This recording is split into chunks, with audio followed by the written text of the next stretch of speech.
Sound check 1 2 3. Sound check 1 2 3.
Good afternoon. Time is now 3 o'clock.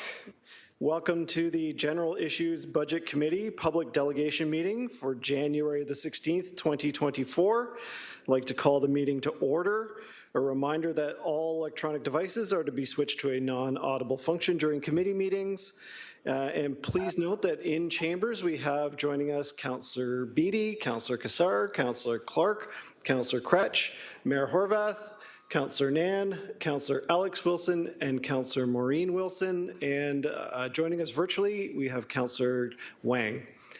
At this time, I'm just going to pass the mic over to Mayor Horvath for a few words. Thanks very much, Councillor Danko. Good afternoon, everybody. Welcome back. Happy 2024. Happy New Year. I just want to take a minute before we get started to introduce someone and welcome them to the City of Hamilton. I know that members of the public are here today to talk to Council about their priorities and their concerns going into the 2024 budget, and I thank everyone for making the time to be part of this really important process. But it's important for you, as well as Council, to have a chance to be quickly introduced to Marnie Clucky, who started yesterday as Hamilton's new City Manager. The city manager, as folks know, is a really essential role for our city. The head of our public service, Marnie, is going to be overseeing all of our city staff and our city departments. She's going to make sure that directions given in this room are executed well and that the information and recommendations provided to council and to the public are sound, accurate, and well thought out so that we can all make the best decisions for the people of the city. So I am personally so very happy to welcome Marnie to this role. I'm going to give her a quick hand of applause. Marnie brings a lot of experience, having most recently been the Chief Administrative Officer at Niagara-on-the-Lake, but more importantly, Marnie brings new energy and a new approach. She loves this city. She's worked here before at the start of her career. She cares about government and the role it plays in people's lives, and she also cares about excellence and finding the best way to do things for the residents that we all serve. She's a leader and an innovator and a careful thinker who I look forward to working with in this new role. So please, again, join me in welcoming Marnie, and let's try to go easy on her, at least for her first appearance in the chamber. Thanks, everyone. Marnie, I have something for you.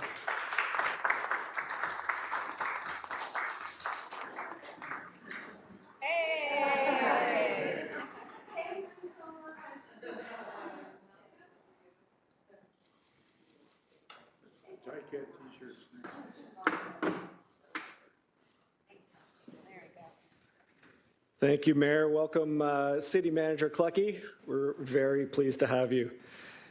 Madam Clerk, are there any changes to the agenda? Yes, Mr. Chair, there are added communication items, 20 additional items to 4.1, correspondence respecting various aspects of the 2024 budget, being items 4.1D through W, and they are listed on the addendum agenda. There are also 40 additional delegation requests, items I through AW, as listed on the addendum agenda. This is respecting various aspects of the 2024 budget. Thank you. I need a mover and a seconder to approve the agenda as amended. Moved by Councillor Kretsch, seconded by Councillor Pauls. All in favor or opposed?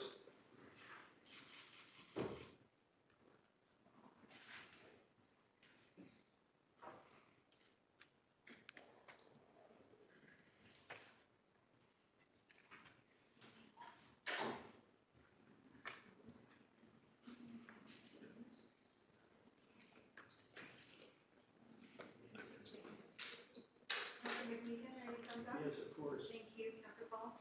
Thank you.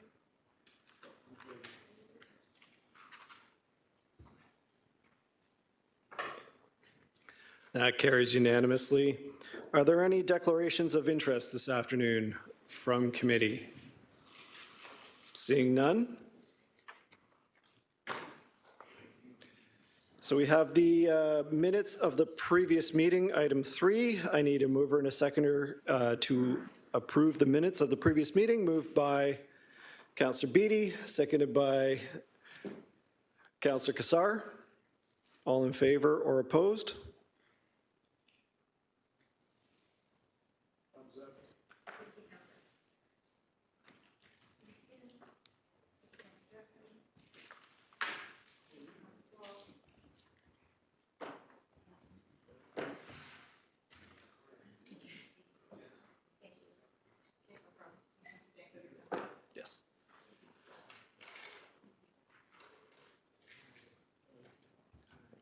Thank you. That is unanimous. On to item 4, communications. This is correspondence from various individuals respecting the 2024 budget, items A through W. I need a mover and a seconder on the communications item to receive. Moved by Councillor Alex Wilson, seconded by Councillor McMeekin. All in favor or opposed?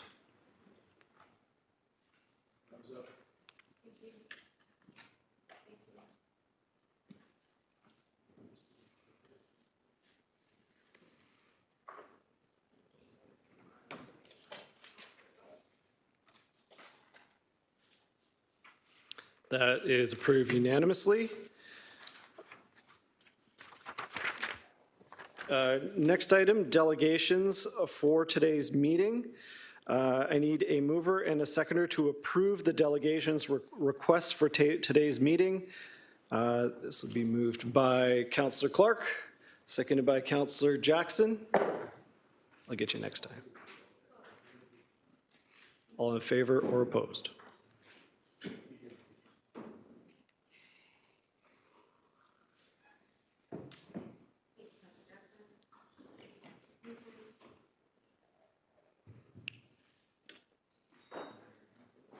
And that is unanimous. So moving right along to delegations, we have 49 delegations to hear today, which we'll receive with one motion after the last speaker to receive all the delegations. Members and delegates are reminded of the 5-minute time limit to which we are adhering to during this meeting. Members may submit another request to speak if they require additional time to ask questions or make comments. And members are reminded that questions of the delegations are for clarification purposes only and not debate. For our delegates for today, just a few reminders. Please do not use the chat during the meeting. This is a means of communication between us and clerks and council. After you have provided your delegation, if you are online virtual, if you wish to continue to watch the meeting, please exit the WebEx and continue to watch through the city's website or on YouTube. Also note that during your delegation, you will hear a tone at 4 minutes, and then you will have an additional minute to finish up with some closing comments. Additionally, as stated on the city's request to speak form and in the confirmation email you received from the city clerk, as per the city's procedural bylaw, delegations on the following topics are not permitted at committee. Delegations respecting labor relation matters, conduct of a member or members of staff, and matters before another body, i.e. the Police Services Board. Delegations which are in substance an allegation of violation of the Code of Conduct or a Municipal Conflict of Interest Act by any member of council or any member of a local board. And as per Section 8, order and decorum, no person in attendance at this meeting shall be disrespectful or disrupt the meeting in any manner. And I'll also add just a reminder that all delegations are to be on topic of the city budget, the 2024 city budget. And I'm going to do my best to pronounce each delegate's names, but if I do make an error, I don't pronounce your name correctly, please introduce yourself before you start speaking and make sure we get your name right on the record. So with that, we're going to jump right into delegations for today. Our first delegate is Carol Andrews for an in-person presentation. Carol, if you're present. And just while Carol's making her way to the podium, just one final point. If there are, we call on somebody that may not be present, or if they're not able to log on at the time, we're going to move on. We'll come back to them at the end. If we're not able to connect today, we're going to invite those individuals to submit written correspondence. Carol, welcome. Thank you. Please proceed when you're ready. Good afternoon. So I'm here to speak on 2 issues. I live at 73 Stevens Street in Hamilton. I bought my house under the Affordable Housing Program. Now, as our taxes keep going up, my income does not go up, and therefore you are creating undue hardship for myself. If I am forced to sell, then you get 5% of my profit, which gives me nothing left over to get something else, and you have put me homeless. Having said that, first topic I have is we have a severe policing problem in Hamilton. We have a number of abuse cases going on in Hamilton. We have a puppy mill running in Hamilton. We have called police. I have been watching this said property. I have reported it to the police. They've poisoned 3 animals in May of this year. When police were called on 911, they responded, said, we have to call pause. Neil Stratford case, beating his dog on the sidewalk, dragging it 100 meters. We're all fully aware of this case. No criminal charges were laid Carol. at putting the... Carol, I'm just going to interrupt you for a minute. You're discussing a specific allegation, a case. That's something that would be... Well, I'm discussing 3 different cases, and then I'm going to say, why is it that this case in Dundas, this case in the middle of Hamilton, running, breeding. Okay, I'm just going to interrupt just for 1 second, Carol, just try to keep you on topic of the budget. Yeah, and the budget is the police want more money. I'm sorry, Carol, please, just 1 second. Please refrain from specifics of any case or allegations that you may be raising. Police want more money. I suggest our police department start doing their job and start laying charges under the criminal code. When the Niagara Regional Police have 5 dumped puppies in the Niagara River, and they went and charged the individual with 5 counts of causing pain and suffering, causing death to a puppy, amongst other charges under the criminal code. Why is Hamilton not doing that same job with the same issues that we have here? I am not in favor of giving our Hamilton Police Services any more money. I see them every weekend with a gauntlet of cars at a set address across the street from me, which has degraded my address, which I would not be able to sell if I tried. I have another address that's been gutted, that's charcoaled. It's been burnt out for the last 5 years. Nothing's been done with it. I have another address, a variety store on the other side of me, that's been abandoned for 13 years. Nothing's been done with that property. I wouldn't be able to sell my property today for a profit if my life depended on it. And that is unacceptable, especially when I buy the house under an affording housing program and there's a contract between me and the city of Hamilton that my income doesn't raise, and therefore you're raising the taxes. My taxes went up to $160 a month last year. Now you want to put it up another $40 with another 14%, which is another $40. That puts me at $200 a month. I make $2 more than minimum wage for the last 20 years. My wages haven't gone up in 4 years. So unless you want to start subsidizing me, then maybe we can put it up. But our police department needs to start doing their job. The city needs to start doing their job. When I watch garbage come pick up once a week and we dump half of it on the road and leave, it's not I don't get paid $27 an hour to pick up the garbage after them. So it blows around and it makes our properties look like whatever it looks like. We don't see our police department in my area. It's a high crime area. They're only there when they get called, if you're lucky. You know, when I had a person throw a blue box at my car and I wanted the person charged, regardless whether the damage was minimal, there still should have been charges. We don't take that person and say, oh, well, we'll put her in a shelter and give her 3 meals a day and then excuse the fact that she actually threw a blue box at my car, damaging it. Carol, you're just over your 5 minutes. If you have some closing comments, please. Well, I just think that you should relook this budget, and if you continue with it, then I would be forced to board up my house and walk, which therefore you won't get nothing. And I'm actually looking in the next 4 years of getting rid of that house and moving to a different municipality. Just because I work here, I bought my house here, but that doesn't mean I have to pay an atrocious amount of money for nothing. I suggest we start doing our jobs and start earning our $27 an hour, especially the police department, because I'm not paying for Waterdown to have a brand new police services building and all these police out in Waterdown. I need policing here in the center of Hamilton. Thank you, Carol. Appreciate the input for committee. Thank you. Our next delegate is Brian Dittrich. Online, okay, and then following Brian is Abigail Samuels from the McMaster Students Union, just to be aware and on deck. So Brian, if you're online, if you're able to activate your microphone and camera. Hello.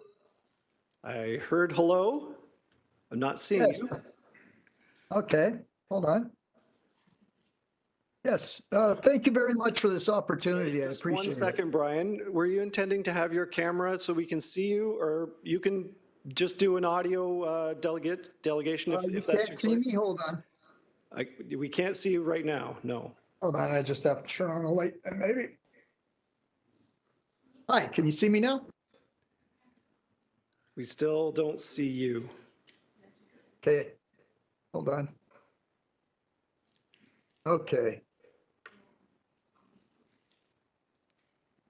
Now, can you see me? We don't see you, but that's okay. If you want to just continue with audio, we can hear you loud and clear. Yeah, no problem. I've probably been a Hamilton citizen longer than a lot of you have been alive. What I'm speaking, originally I called because selfishly I was afraid of living in a tent. I'm on ODSP, which is $525 for housing a month. Now, it's inflation, it's 300 or 400% for housing, $1,500 to $2,000 for an apartment. And yet we haven't been compensated. Now, I was worried about being out on the street like a lot of people. I've done a survey and 21% of the tent people in Hamilton are on ODSP. Now, if that was changed and there was a fair price, that number wouldn't increase. Right now, last year, there was 1,000 homeless people in Hamilton. Now there's 1,500. Just a year, it increased by 500. And the sad thing is, I'm not thinking about myself anymore. I'm thinking about all Hamiltonians. The poverty rate in Canada is 7.7%. In Hamilton, it's 13%.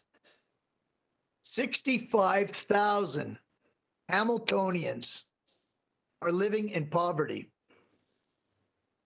Now, we're looking at $3.14 billion for this rail, which I've read up on is slow and it will congest downtown. And it's not going to benefit Hamiltonians on the mountain or anything else. It's going to benefit certain groups building along that track. How does it benefit somebody on the mountain besides congested streets downtown? With that 3.14 billion, Hamilton and Ontario could construct 34 apartment buildings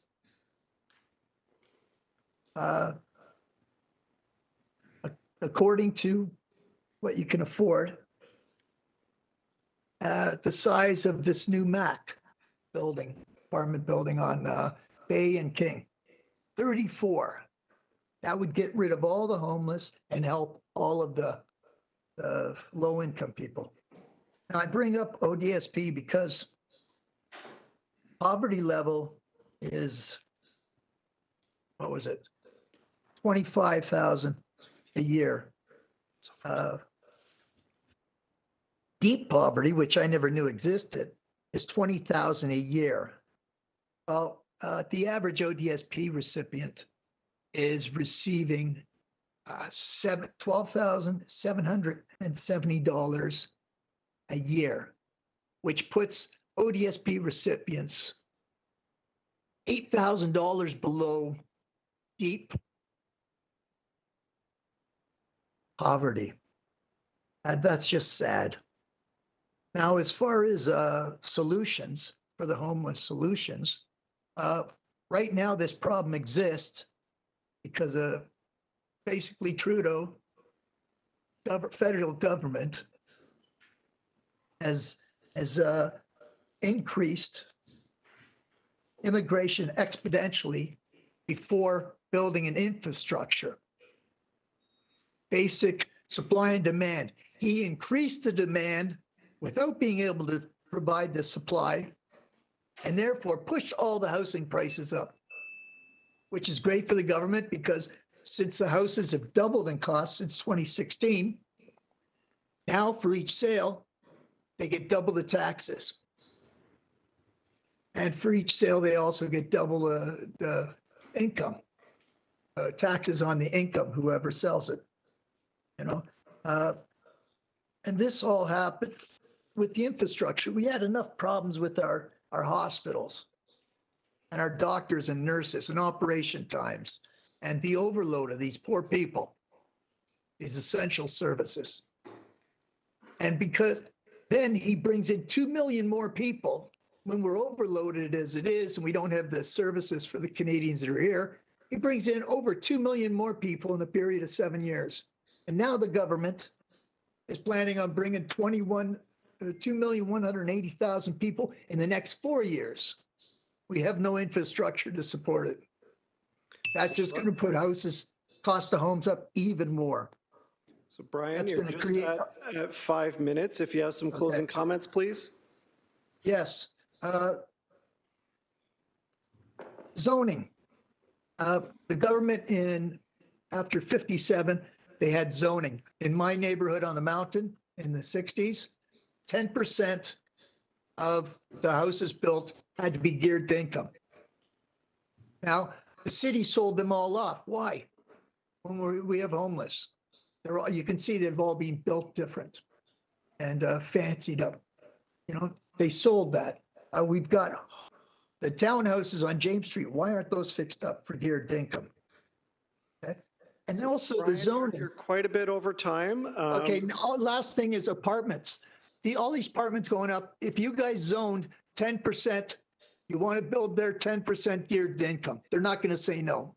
They're not going to say no, and we're going to get rid of the homelessness. Thank you, Brian. We appreciate your delegation. I'm very sorry to cut you off, but you're quite a bit over time. Not a problem, So we're I gonna- understand. Thank you. Appreciate it. But the homeless So is we're an going to move important on issue. to our next delegates, please. Thank you for your time. Thank you, Brian. Our next delegations are from Abigail Samuels, Vice President of Education, and Carrie Yang, Associate Vice President of Municipal Affairs from the McMaster Students Union. And following Abigail and Carrie is Anthony Marco from the Hamilton and District Labor Council. Abigail and Carrie, welcome.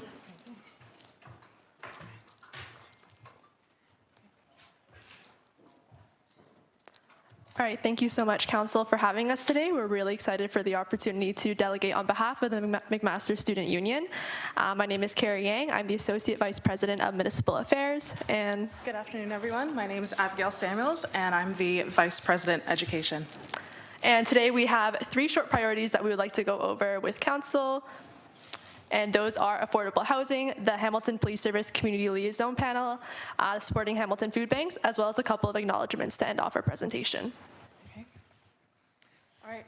Starting off with affordable housing, correlating to City of Hamilton Priority 2, increasing housing units for all and reducing homelessness, correlating to the rental license program, of which served as a crucial pathway for upholding housing standards and health, safety, and quality. We are looking for the pilot program in its further iterations to be expanded throughout the city, seeing as with development with the LRT, student renters will continue to live further through Hamilton, as well as collecting further talent, as well as further future residents in Hamilton. Safe housing is a right, a fundamental right, as well as an absolute necessity. Therefore, further increasing transparency on the escalation of disciplinary actions and required remediation efforts by non-compliant landlords within this program as well will continue to ensure these standards. Secondly, the City of Hamilton should move forward with the renovation license and relocation listing bylaw to combat renovictions. I can personally attest as a student renter to having been renovicted, wherein false pretenses of a renovation is then issued as a reason for eviction, and then those renovations either do not take place or are minimal. So we are looking for some regulation from the city in order to combat that. So our next priority aligns with the Hamilton priority number 3, which is to get more people involved in decision-making and problem-solving, and that's with the Hamilton Police Service Community Liaison Panel. So Hamilton Police Service statistics show disproportionate use of force against Black, Middle Eastern, and South and East Asian individuals during arrests and apprehensions. So we do feel it's really important that the diverse populations of Hamilton are represented in this panel, and that recruitment efforts for the panel should begin with outreach to some specific groups, including student groups, community groups, as well as social services that we hope to integrate into our policing systems. And for us, those are the McMaster Black Student Success Center, Indigenous Student Services, the Hamilton Anti-Racism Resource Center, CMHA Hamilton, the Hamilton Center of Civic Inclusion, as well as the Hamilton Immigration Partnership Council.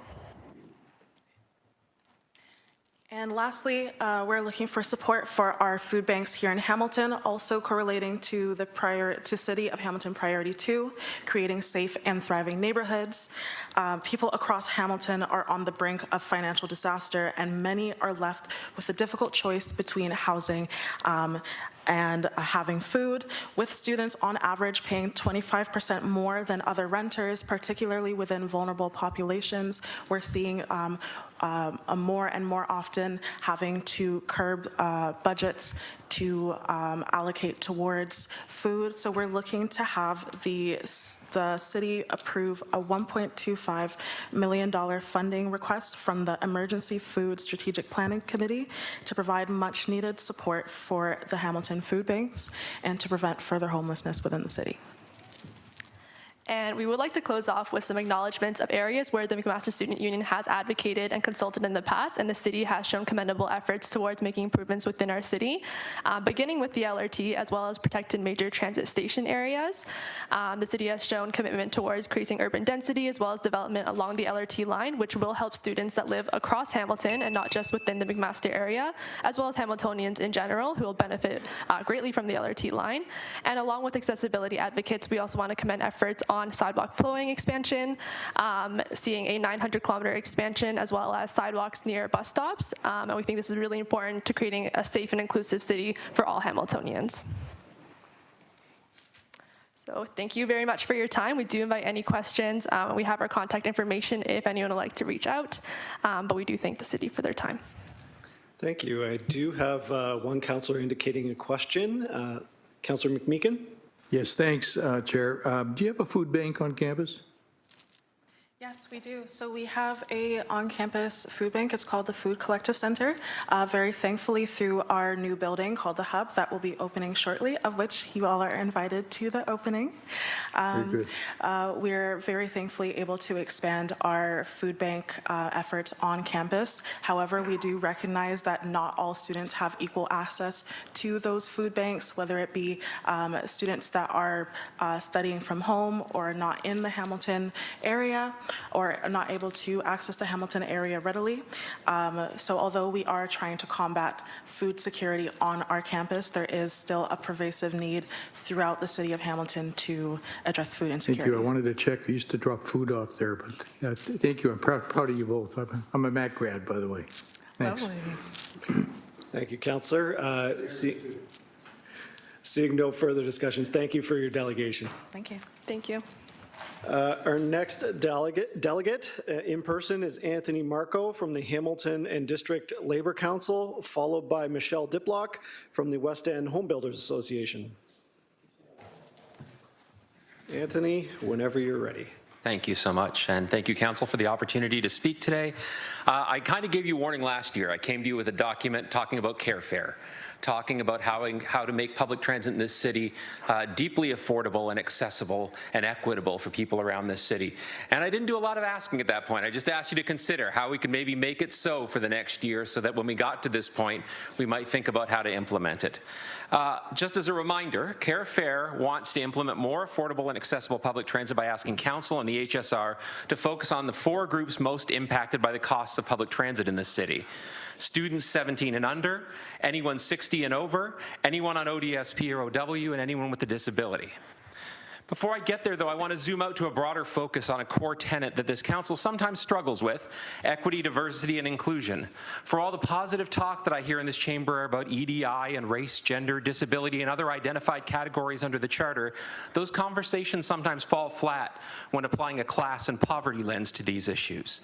People in this city are increasingly living in poverty while representing broad intersectional mixes of lenses that need consideration of an EDI approach with that class lens. Mass adoption and use of public transit and the environmental benefits that we reap from it is one of those issues that should be a working class unifier instead of a divider. Whether you're unemployed or a downtown professional, public transit should be a real option for anyone living in this city. Universal and affordable access to public transit can allow someone who maybe works one job, who can then work one job instead of maybe 2, own 1 car instead of 2, or maybe not own a car at all. The HSR currently has some programs which start in the right direction. Children's age 6 to 12 ride free with a Presto card. Why stop at 12? What makes a 13 to 17-year-old able to afford $90 a month to go back and forth to school if they don't live the requisite 3.2 kilometers away and their school starts at 8 a.m. so that the school board won't give them transit money? If you live 3 kilometers away and it's freezing and you start at 8 a.m., you got a lot of walking to do in the cold. What if parents have 2, 3, or 4 kids who are in that situation? Then 6 to 12-year-olds really aren't going to make that much of a difference when they're free. I'm not saying it's not a start. I'm saying it needs to go further. Seniors age 65 plus get some good discounts. Most seniors are also on a fixed income in the city where the rent prices and threats of rent evictions and dem evictions are all too real. Seniors don't need a discount. They need to be able to get on the bus with fewer barriers. We need to do this. We do this for riders 80 and up. We make it free. We call it the Golden Pass. Why not start to bring that age down so that we can impact more people in this city? And the Fair Assist program, while showing a modest inkling of applying a class lens to the issue, shouldn't be implemented at the cost of suspending the Affordable Transit Pass for Ontario Works recipients and the Temporary Transit Fare Special Program for persons with a disability. It should simply be added to it. Someone receiving $750 a month on Ontario Works doesn't need a discount on transit. They need no cost on transit. 1 trip each day at the discounted fare proposed would still cost somebody $113 a month, just to take the bus one way each day on a $750 monthly budget. That's 15% of their monthly income just to take a bus each day. Discounts and pilot projects are a fine approach to look like we're doing something. However, how about we actually take the first steps and allow some of our most vulnerable family, friends, and neighbors to head out their front door to the nearest bus stop and just get on the bus? In this council's constant fear about tax rates, we need a stronger conversation about value for our taxes. Let's think about public transit as an investment in this city rather than just an expense. Investing in public transit isn't just an effort to show more people to ride buses for a cheaper rate. Every dollar invested in public transit impacts affordability, accessibility, helping to fight back against the climate emergency, helping to wide options for affordable housing, helping to mitigate the social determinants of health, helping to mitigate food security, and helping to destigmatize poverty. The added value for every dollar in public transit and its use impacts not just riders, but our communities and a city as a whole. Deeply affordable and accessible and equitable public transit can change a city. It's an investment in people and an investment in prosperity for everyone. And I want to note, if people want to go on to the Care Fair, any of the Care Fair website, any of the councillors here at carefair.ca, we have a list of somewhere between 15 and 20 community groups and coalitions, as well as about 15 to 20 labor groups that have endorsed this. It's not just the Labor Council. We sometimes come with very specific Labor Council issues to this council. This is groups representing hundreds of thousands of people in this city who all agree that if you want to have an equitable change in this budget, in order to make things better for all Hamiltonians, public transit is one way to go because it impacts everybody, or it should impact everybody. Thanks for your time. I'd be happy to take any questions. Thank you, Anthony. I'm not seeing any questions. Appreciate the delegation. Thank you. Our next speaker is Michelle Diplock with the West End Home Builders Association, followed by Kayla Leet. Michelle?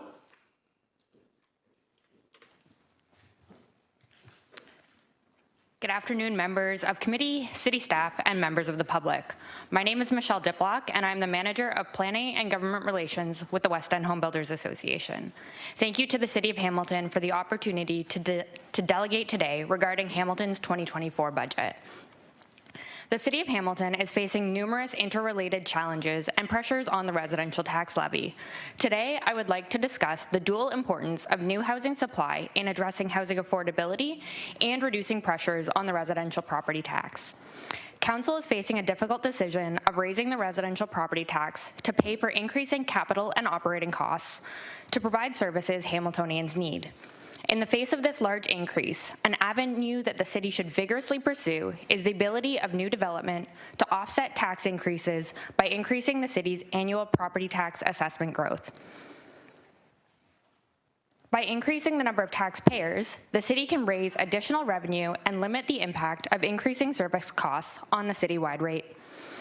As per the city's 2022 assessment growth rate, new construction and the subsequent increased tax productivity of land, the city added a 1.6% in assessment growth, or an addition of $15.7 million to the city's overall budget.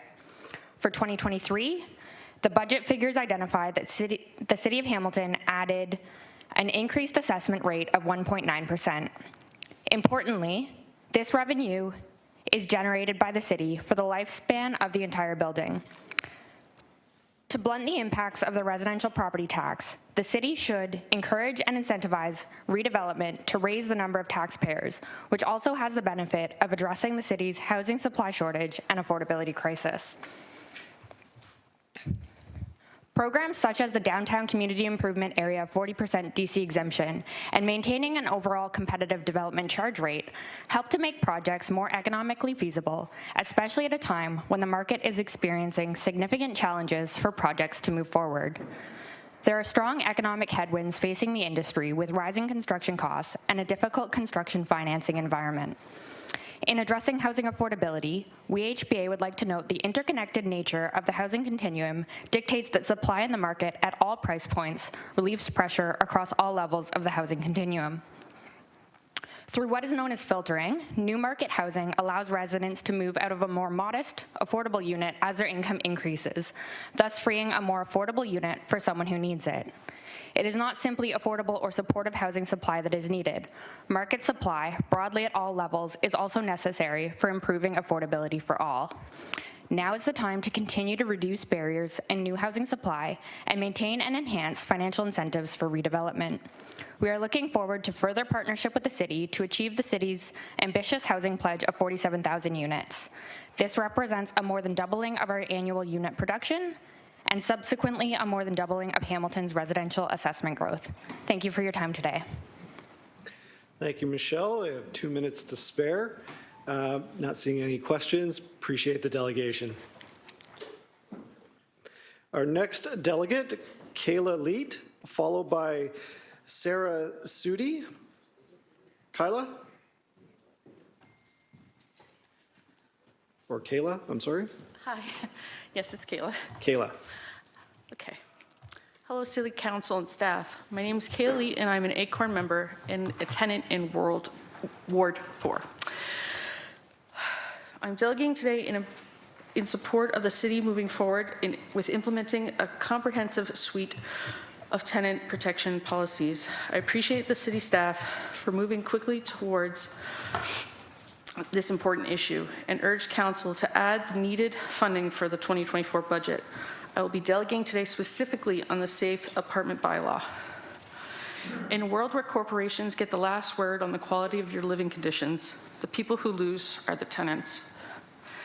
Tenants are the ones who pay the renter-friendly Band-Aids, repairs, when no maintenance worker can call. Tenants are the ones who become unavailable to maintain social lives because they can't, in good conscience, bring bed bugs to the party. I don't get to see my mother very often at my home because of those reasons. Okay. Tenants are the ones who take hours, days, and weeks out of their lives trying to carve out a halfway livable home from the conditions handed out to them by their corporate landlords. Tenants are also the ones calling, emailing, and following up with the current complaint-based bylaw system that will never realistically be able to keep up with the demand of neglectful landlords force onto it. The impact of living in unhealthy housing conditions has had my personal life too difficult to measure fully. I experience anxiety and depression as a result of my surroundings, between the constant cold from my unsealed windows to the unsightly holes and patches in the drywall due to the Band-Aid patching, the emergency plumbing leaks I begged and pleaded for management to address. Hamilton tenants need new tools to meet the challenge of dealing with landlords who don't comply with property standards and don't care. We're reorganizing and fighting for our rights, but we need a strong ally in our corner. The Landlord Tenant Board and Rental Housing Reinforcement Unit have proven that they don't want to be that ally. Proactive annual inspections of renting buildings will go a long way towards holding these corporate landlords accountable. Given the media attention received on these issues across 2023, everyone's paying attention to what happens in this term of council.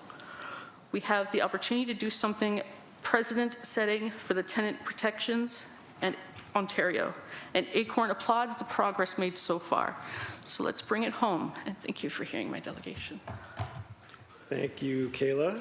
Appreciate it. Seeing no questions, thank you. Thank you. Our next delegate, Sarah Sudi, followed by Stuart Kazlink. I'm sorry, Stuart. You're going to have to correct me when you get down here. Sarah?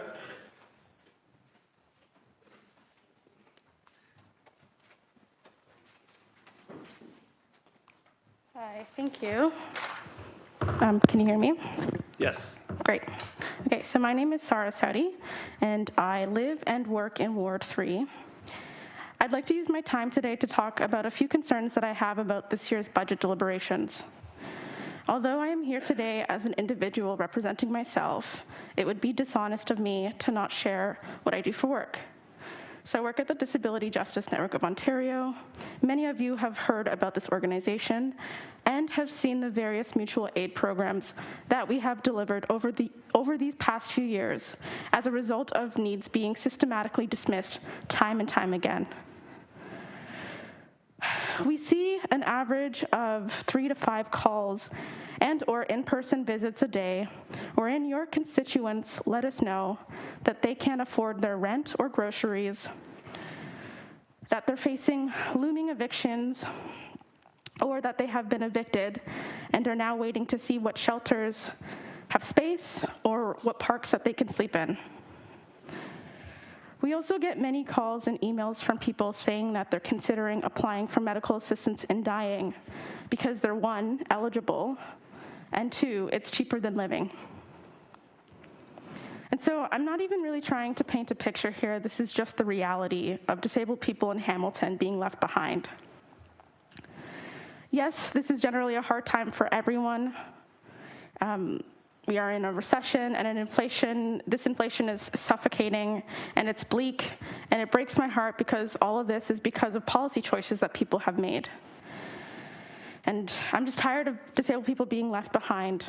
We also get quite a few calls and emails from your constituents in various wards expressing their sheer outrage and most recently confusion over suggesting to terminate the Fair Assist program.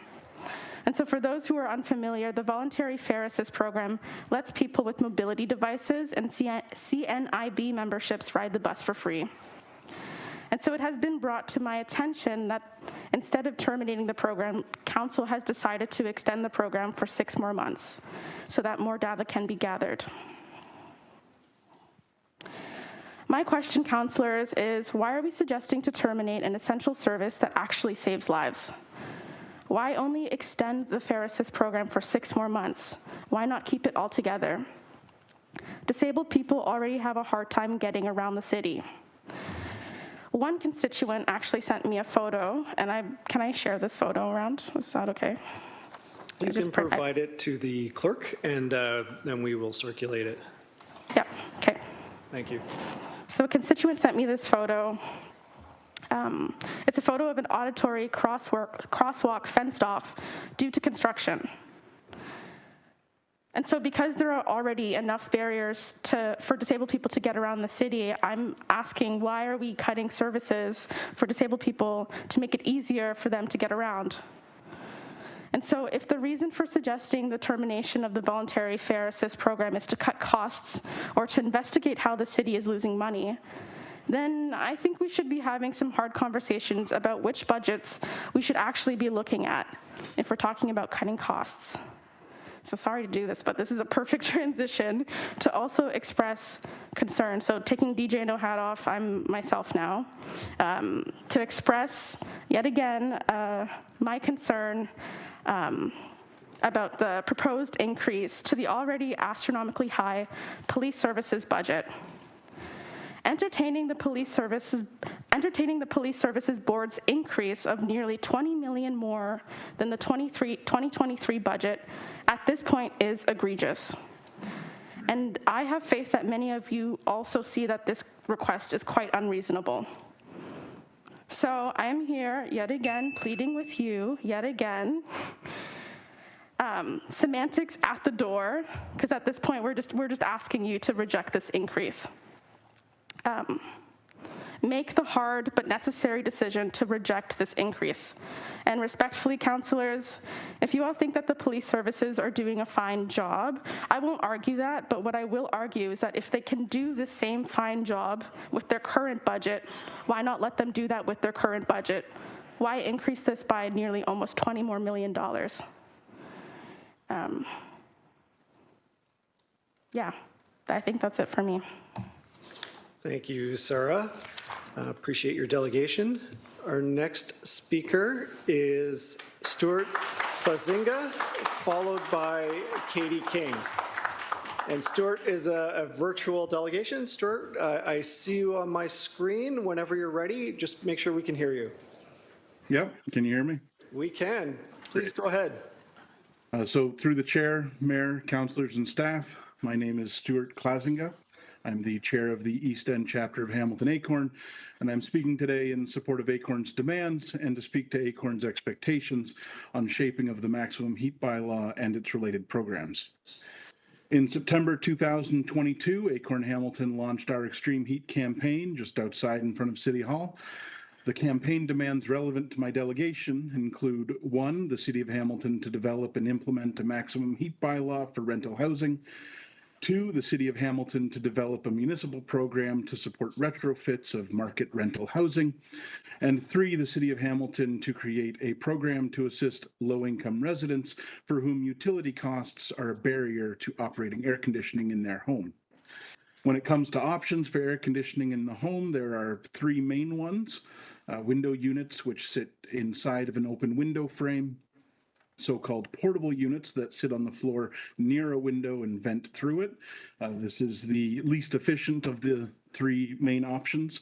And split system units, which include typical central air, commercial rooftop systems, and ductless wall-mounted split or multi-split systems.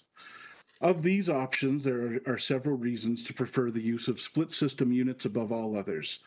Split systems are permanent solutions that do not require storage space in the off-season, nor do they require annual installation or removal, which can be difficult for some people and can also cause serious damage, harm, or even death if done improperly.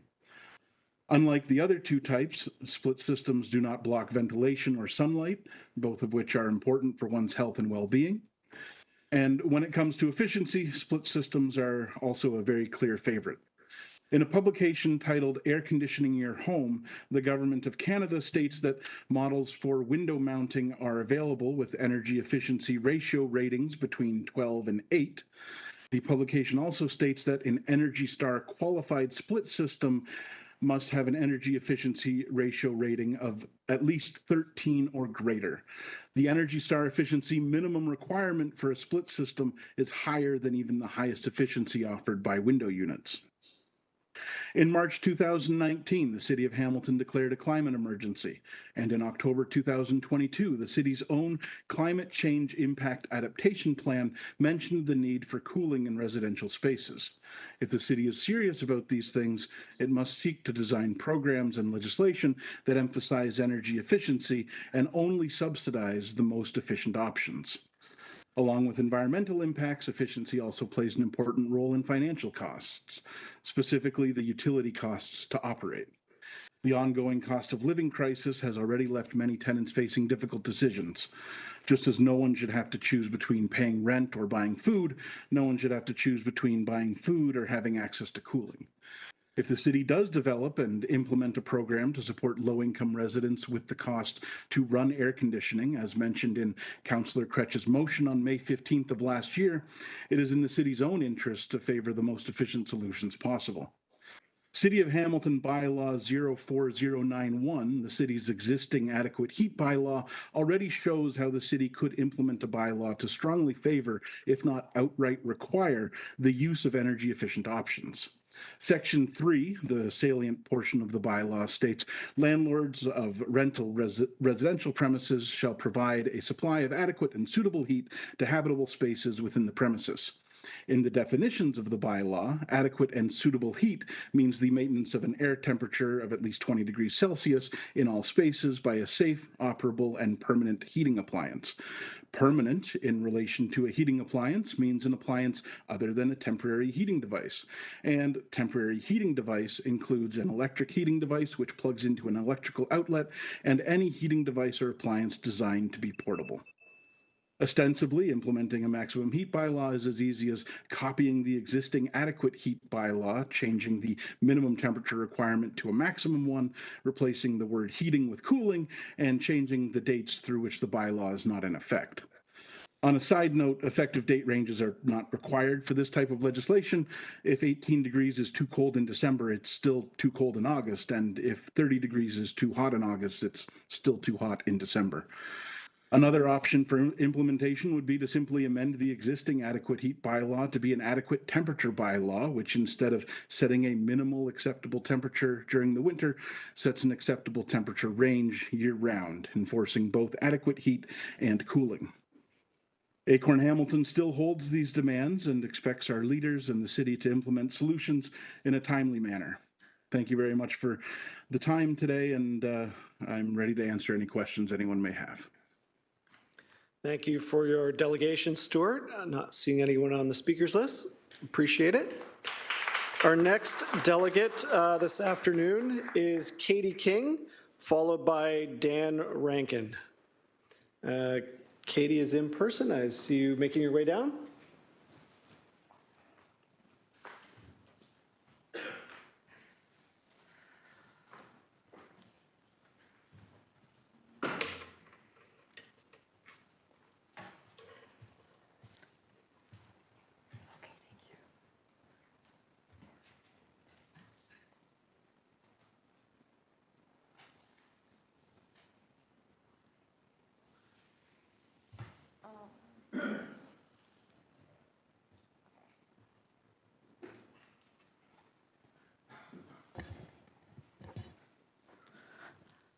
Hi, everybody. My name is Katie King. I'm here to present to Council why they should reject the 2024 police budget increase.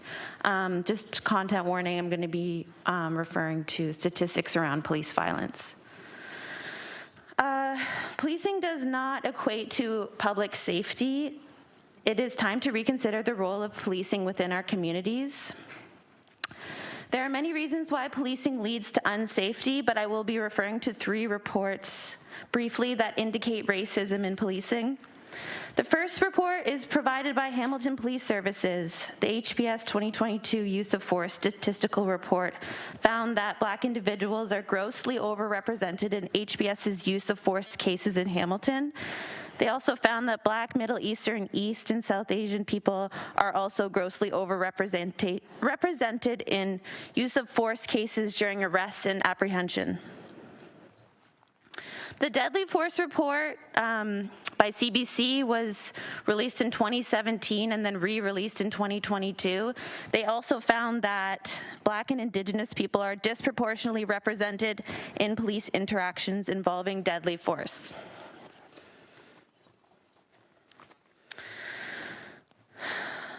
The use of force by the Toronto Police Services Report 2013 to 2017 documented data from 2013 to 2017 and again found that racialized people are disproportionately represented in police use of force interactions.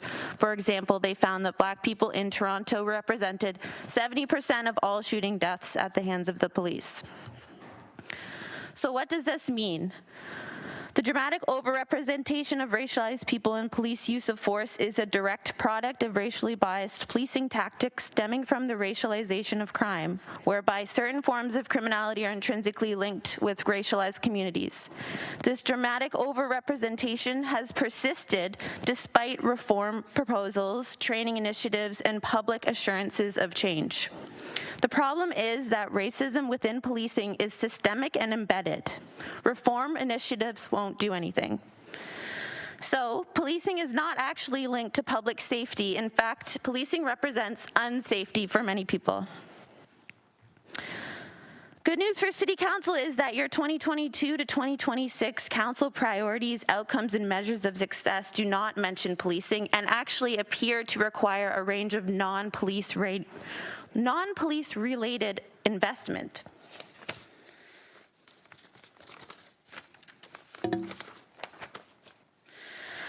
Looking at priority number 2 out of 3, safe and thriving neighborhoods, policing is not mentioned.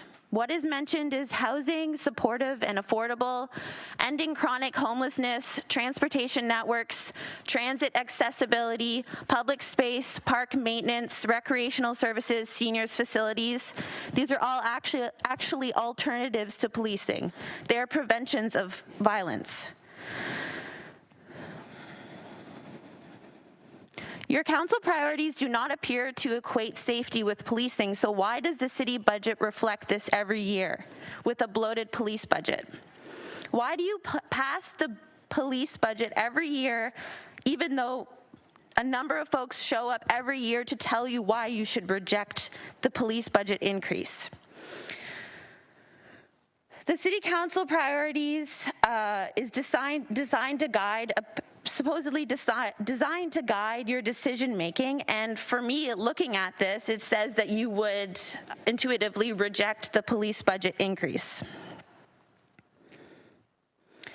So my message to you is reject the police budget increase. The tough on crime era is over, and we are moving into a new era of public safety that deprioritizes policing and prioritizes people.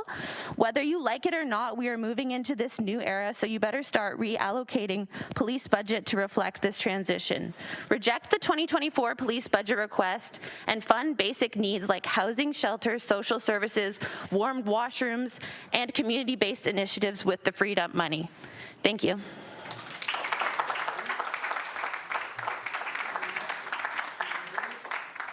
Sorry. Thank you, Katie. Our next speaker is Daniel Rankin, followed by Mary A to Z from Deningers Limited and Troy Thompson from Thompson's Pawnbroker, Inc. So Mr. Rankin, if you're able just to make your way to the microphone, please. I see you on your way down.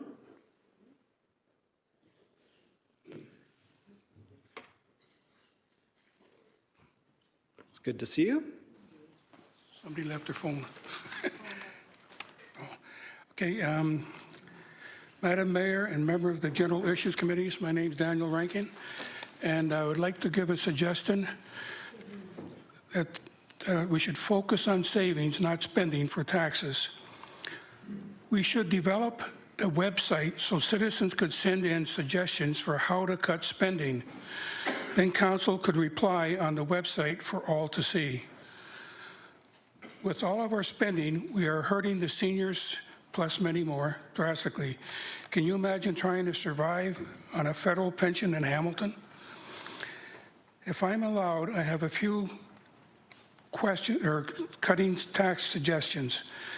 Eliminate the horses in police department. Replace them with mountain bikes. This would save over $200,000 a year. When repairs at stoplights need to be done, instead of a police officer in a cruiser, recruit crossing guards to sit in a city car with flashing light on roof. Same safety results, and crossing guards are paid a lot less than police. Replace perennial flowers with annual flowers at city parks. This would eliminate the cost of hiring students every summer to put in new plants. That's it. Thank you, Dan. Okay, thank you very Appreciate much. it. Our next speaker is Mary A. to Z from Deningers Limited, Troy Thompson from Thompson Pawnbrokers, Inc., followed by Ted Hildebrandt from the Social Planning and Research Council. Mary, is Troy joining you? Unfortunately, it was held up as business. Ah. So these are copies for everybody. So I'll be making the presentation if that's all right.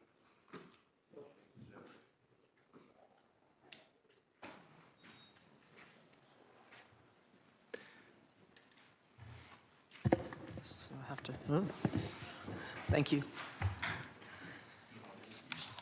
Well, good afternoon, everyone. It's been reported that 50% of the population would be unable to afford an additional expenditure of $500. Simply put, people and businesses are hurting with our current economic environment of higher interest rates and inflation. Hamilton already has one of the highest tax rates in the province, double that of Toronto. This year, taxes are reportedly expected to increase initially 14.2%, now 7.9%, which is almost 3 times the rate of inflation of 3.1%.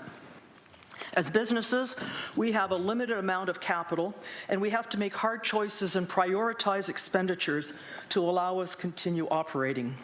At Deningers King Street, our taxes have increased by over 71% in the last 8 years. Taxes have to be paid out of operating results, and ours has certainly not kept pace with this. In fact, nowhere close. We agree with Councillor McMeekin's suggestion that the overall tax increase should not exceed the rate of inflation. We respectfully suggest that this council needs to differentiate between what we need to have to function as a city and what we would like to have. We suggest that we need a functioning infrastructure, clean water, sewers, good roads that are easily navigable, a bus system, waste disposal, and parks. Police and fire services, health services, which include our hospitals and EMS, an education system, and social services. Let us consider some of the expenditures which are not included in the 14.2% or 7.9%. One, snow removal for city sidewalks. This was started last year at an estimated cost of $15 per household. Additional services are being studied to cost between $6 and $20 million, depending on the level of service. I live on a bus route, and my sidewalk was cleared by the city for the first time last year. The contractor did not do a particularly good job, as there was damage, and I had to shovel, as I would have anyway, to meet the city bylaws of a bare sidewalk. Two-way conversion of Main Street. This was approved last year, but only in the last few weeks has the cost of this conversion, reportedly $26 million, come to light in the press. Perhaps council knew the cost last year and it was not public knowledge, but we ask, if not, how can a decision like this be made without knowing the cost implications? We were told that this was needed because of LRT to accommodate westbound traffic, but why do we need to do this ahead of LRT construction? Operating costs of LRT. To our knowledge, this has still not been determined. The range we have is anywhere from $6 to $30 million. Which one of you would buy a house and commit your own personal resources if you did not know if that house would cost you $600,000 or $3 million? And isn't that what we're doing with LRT operating costs?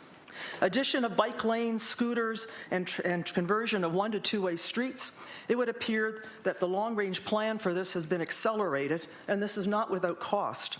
We have no visibility into this, but can only guesstimate that it is well into the millions of dollars. Councillor office budgets increased by approximately $1.5 million last year.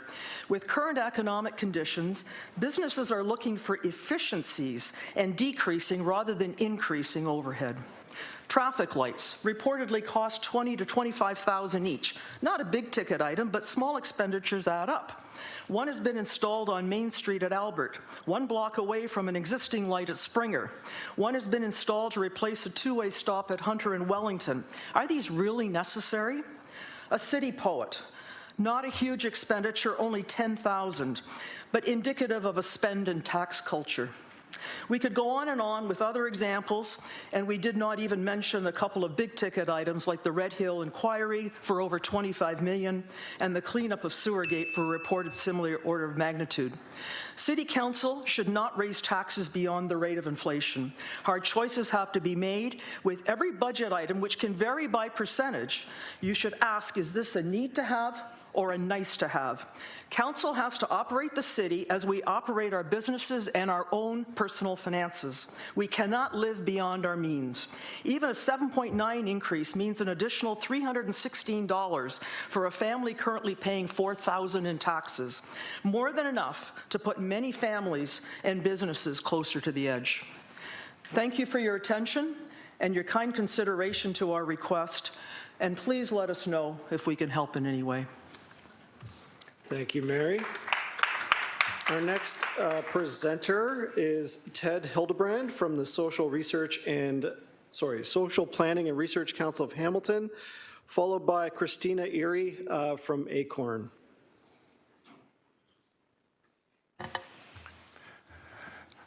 Hi there, and thank you for allowing me to present to the General Issues Committee on the 2024 budget. My name is Ted Hildebrand, and I'm a senior social planner with the Social Planning and Research Council of Hamilton.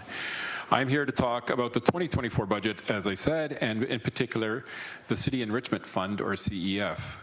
The CEF remains a critical support for the nonprofit sector in Hamilton.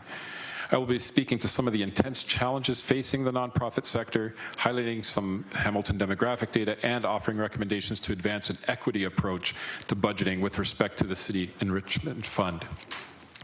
The nonprofit sector, as you can well imagine, continues to face unprecedented demands with significant financial and human resource challenges. The Ontario Nonprofit Network carries out an annual State of the Ontario's nonprofit sector through a survey, and in 2023, some trends over the past year revealed some really distressing things.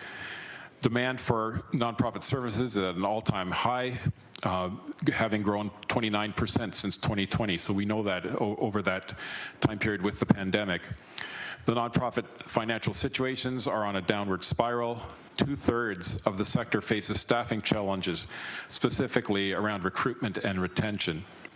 And we know that nonprofits are facing closures, with many knowing of other organizations that are facing that situation. And we've seen over the 4-year period that only half the sector has reported marginal increases in revenue, while 90% in 2023 survey said that they saw an increase in expenditures. So when you see that significant decrease in revenue and significant increases in expenditures, it really puts a lot of pressure. If nothing changes, by 2026, cutbacks, wait lists, and nonprofit closures will reach devastating levels, impacting people in every community across the province, including Hamilton. When we look at our changing Hamilton, as it grows, it has become more racially diverse. Of course, according to Statistics Canada data, 1 in 4 of our residents identifies with the visible minority group. And just in that 5-year period between 2016 and 2021, we saw a 40% increase in the number of residents who identify with a visible minority group.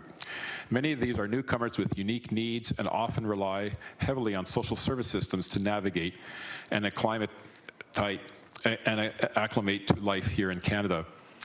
As the racial makeup of our community changes, we need to ensure that we adequately support organizations to meet those growing needs. This cannot be accomplished without increased investment. Also, I don't think it comes as a surprise to any of us that our fast-growing age groups are those aged 65 and over, where we've seen more than a 12% increase in population over the last 5 years. In particular, the over 85 group has grown 64% since 2006. So that puts, again, additional pressures on many of our human service organizations. The City Enrichment Fund is one of the main sources of funding for many Hamilton nonprofits and grassroots organizations, and such plays a critical role in holding up our service sector. Yet historically, funding levels have not increased to reflect the day-to-day barriers facing the sector.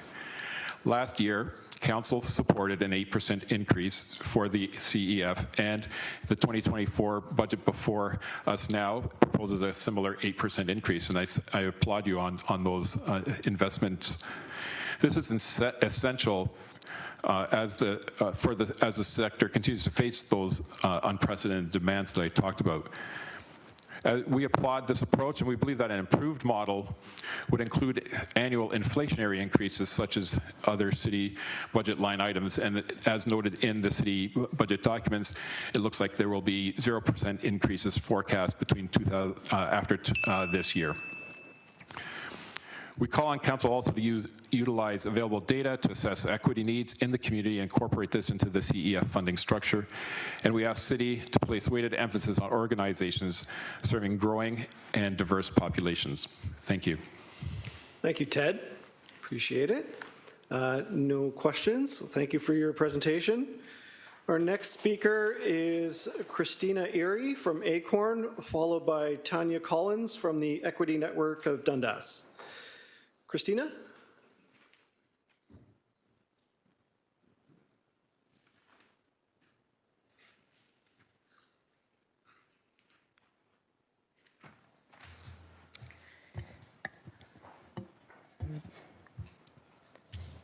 Welcome. Hello, city staff and councilors. My name is Christina, and I'm a member of Acorn's downtown chapter and a tenant in Ward 2. I'm delegating today in support of the budget that supports Hamilton tenants. I'm joined with other tenants in urging council to support funding for a safe apartment bylaw and tenant support program and renoviction bylaw. Personally, my neighbors and I have benefited from the Tenant Defense Fund, and the safe apartment bylaw would apply to my building. In April of 2021, the building I have been living in for 10 years was bought out by a real estate investment trust known as Equiton. Since Equiton acquired our building, the management and the maintenance has gone downhill as our rents are skyrocketing. In December of 2022, we learned that Equiton had applied for a 2.08 AGI on top of the regular 2.5% rent increase, this raising tenants' rents as much as $70 a month, which will be our second AGI since 2020. With the help of Acorn, we were able to form a tenant association, and when tenants came together, we learned that many tenants were angry with the increase because many people had ongoing maintenance issues, pest control problems, lack of security, and dealing with very unprofessional management. When I went door to door in my building talking to my neighbors, and I got to see firsthand of what some of them were dealing with, I was appalled. Some had water leaks, big holes in their ceilings, non-working appliances, pest control issues, and some living with mold for months and some for years. I too had a leak in my bathroom, which caused the ceiling to collapse. It took Equiton 7 months to fix it. There were complaints with hot water and elevators breaking down frequently and no snow removal in the winter. Our building will need to rely on the tenant support program again when our 2023 AGI is heard by the Landlord Tenant Board. Acorn is looking forward to seeing support for these programs and bylaws that are extremely important and well needed to be implemented, health and welfare of the tenants across our city. And I can't believe I have to say this, but housing is a human right for all and not just an income for profit and financialized landlords. Thank you. Thank you, Christina. Our next delegate is Tanya Collins from the Equity Network of Dundas. This is a virtual presentation, followed by Greg Dunnett from the Hamilton Chamber of Commerce. Tanya, I see you. We'll just check your audio before you begin. Can you? Yes, hi, good afternoon. We can hear you loud and clear. Welcome. Thank you. Good afternoon. I'm delegating on behalf of the Equity Network. This delegation was written collaboratively by our members. Equity Network opposes any increase in the police budget. The Police Services Board, I've lost my spot, of course. My apologies. No problem. The Police Services Board, thank you, seems to run on backroom deals in which a select few are kept in the loop. We are still mystified at how Fred Benink managed to get himself back on the board. Tanya, we're not going to mention individuals, please, or allegations against individuals. So if you can just focus on the budget, please. Okay, the board continuously shows the public that the Old Boys Club will do anything to maintain the status quo. I just gave you a warning. This is your second warning. Okay. If you have specific allegations of wrongdoing, this is not the forum for that. We're going to focus on the budget, please. So we can't critique the police board? Is that? You can critique the police board. You just cannot make allegations of wrongdoing. That would be better served by a complaint through a formal process. We're talking about the budget today. Okay. In a CBC article, Ward 2 Councillor Cameron Kretsch described how the Budget Committee doesn't have enough meetings and how it only reviews the presentation of the budget instead of going through the budget line by line. He went on to say that the entire line-by-line budget was sent to me maybe 24 hours before I was meant to be at a Budget Committee meeting for the first time. We echo Councillor Kretsch's concerns. These are deliberate attempts to keep the community in the dark by way of excluding an elected official. Communities have a right to know how these budget numbers came about and who is included in the process. This privilege and entitlement is also revealed by HPS claiming that it wants to rebuild trust when there was no trust to begin with. Having a few marginalized individuals on a board changes nothing. In fact, if they were serious, they would open these conversations up regularly and in transparent and accessible spaces. HPS refuses to name anti-Black racism, Islamophobia, and anti-Indigeneity despite the ongoing use of force data proving this remains a deeply systemic problem. These refusals happen in hopes that this gives HPS plausible deniability. HPS has no interest in changing. Several years and significant monies have been spent on consultations about the disproportionate use of force on Black, Indigenous, and racialized community members. When will the chief say that there's a systemic problem and get on with some concrete solutions? Hamilton Police are overfunded and most other city services are desperately underfunded. In a graph entitled Services for Your Tax Dollar, based on the average home, published by the CBC, we see that the average home contributed $717 to police services, $475 to social services, $84 to accessible transit services, and $49 to public health and others. The massive imbalances in this graph are infuriating. People are freezing in the streets with children, and HPS wants more Humvees and drones. On January 9th of this year, the founder of the Student Overdose Prevention and Education Network tweeted this: "I just had to witness a mother and her 7 children, aged 3 to 20, be denied access to the only family shelter in Hammond and denied hotel stay. All other family shelters in the GTA also full." In light of the dire circumstances the City of Hamilton places families in, it's shocking that we are even considering adding to the police budget. Equity Network agrees wholeheartedly with public scholar and activist Tari Ajadi, who in an interview with Reach Media stated, "We recognize that the right to housing is one of the most fundamental aspects of community safety. Without having a roof over one's head, one feels fundamentally unsafe. And this is at the core of how we might conceive of our basic needs as a society. And so it's so important that we seek to move away from enforcement and invest in giving everyone a place to stay. We are extremely frustrated that the City of Hamilton is constantly downloading its responsibilities to faith communities and volunteer organizations, many of which are youth-led.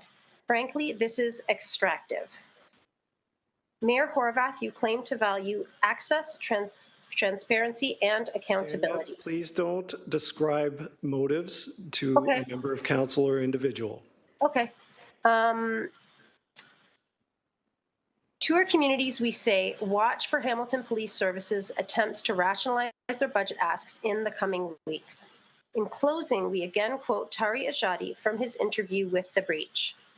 The police are a municipal agency, just like the libraries, and we need to start treating them with the kind of scrutiny and the kind of accountability that all of those other organizations are treated with.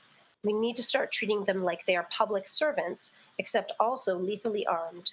We are not beholden to them. They should be beholden to us. Thank you. Thank you, Tanya. Seeing no questions, our next speaker is Craig Dunnett from the Hamilton Chamber of Commerce, followed by Ki Shu, or She, I'm not sure. But before Greg, before you proceed, just a clarification from the chair. So if you have an issue with an individual or an organization or the board of an organization, those specific complaints have a complaint process. This is not the forum to air those grievances. So that is how we're going to proceed with the rest of the delegations. I'm going to try to be as consistent as I can, but I just wanted to clarify that before we proceed with the remainder of the speakers. Greg, please. Good afternoon, everyone, and despite Larry David's protests, I'd like to wish you all a Happy New Year. Councillors, as President and CEO of the Hamilton Chamber of Commerce and representing our 1,000 businesses and 75,000 employees of those businesses, as well as Hamilton's business community, it's a pleasure to come up here and delegate to Council for my second time, as many of you are here for your second time. It is a privilege, and thank you for the opportunity. I'd also like to welcome our new City Manager, Marnie Clucky, and Marnie, we are excited to work with you going forward. Councillors, Hamilton's business community continues to navigate through the post-pandemic economic uncertainty. Our business community, much like our residents, are facing the same challenges: inflation, affordability, and high interest rates. These are directly impacting our ability to retain and maintain the talent we desperately need to foster innovation and growth. And those are the lucky ones. Creating a supportive business environment with strategic investments that can boost immediate economic activity while also supporting long-term growth will benefit everyone in our community. As you deliberate and finalize the 2024 budget, Hamilton's tax rate must be competitive if we are to continue to retain and attract both business and talent. Additionally, the decisions on this budget will send a direct signal to what is most important to us here in Hamilton today and in the future. And I think that's a good thing, because before us and before every community is an incredible opportunity to create a competitive advantage. For us here in Hamilton, there is the opportunity to elevate us to Canada's foremost community for innovation, investment, and quality of life through those strategic investments. Hamilton's future success is directly tied to our ability to address our short-term challenges while also fostering an environment for future growth and prosperity. And that demands bold leadership and tough decision-making, and as such, I would like to draw your attention to several key areas that will support fostering that environment. Our downtown is the front door of our city. It is where business, arts, culture, and entertainment all come together. And 2023 illustrated both the opportunities and the threats that our downtown faces. The Great Cup Festival highlighted the opportunities, and that strategic investment returns millions of dollars of economic impact, and that is still resonating through our community months later. But from our membership, their staff, their customers, our BAA partners, there is a feeling that our downtown remains unsafe. There are many factors that have created those challenges, but it is imperative that we remain committed to addressing them. We urge Council to focus where the needs are. Cleanliness and safety go hand in hand, and it is important to our economic, social, and reputational interests. It is not a nice to have. It is essential to a safe environment and community that attracts both Hamiltonians and visitors. People will return to areas that are clean, safe, and lively. This investment in cleanliness is vital to Hamilton's competitiveness, the vibrancy of our downtown, and our members' ability to survive and thrive as we transform our downtown in the coming years. There is evidence to support the temporary enhancements council established this past summer showed real results in terms of the returns on those investments, and we urge you to continue to prioritize them to strengthen our downtown.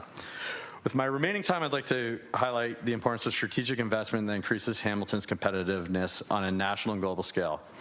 We at the Chamber support programs that maintain competitive development charge rates.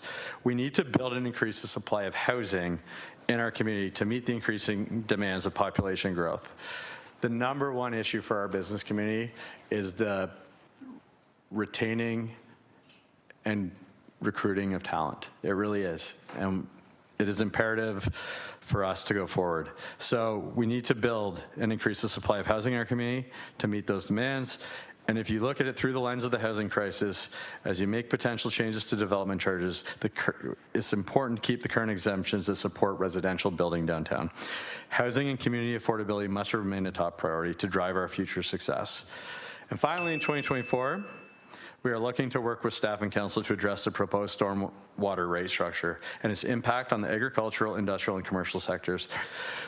Moving those costs to our business community will have unintended consequences. And to this date, there have been limited engagements or consultations with Hamilton's businesses to understand the impacts of those recommended rate structures on our local economy. Without meaningful engagement, there's a significant risk of implementing a policy that does not fully reflect the diverse needs and concerns of our community.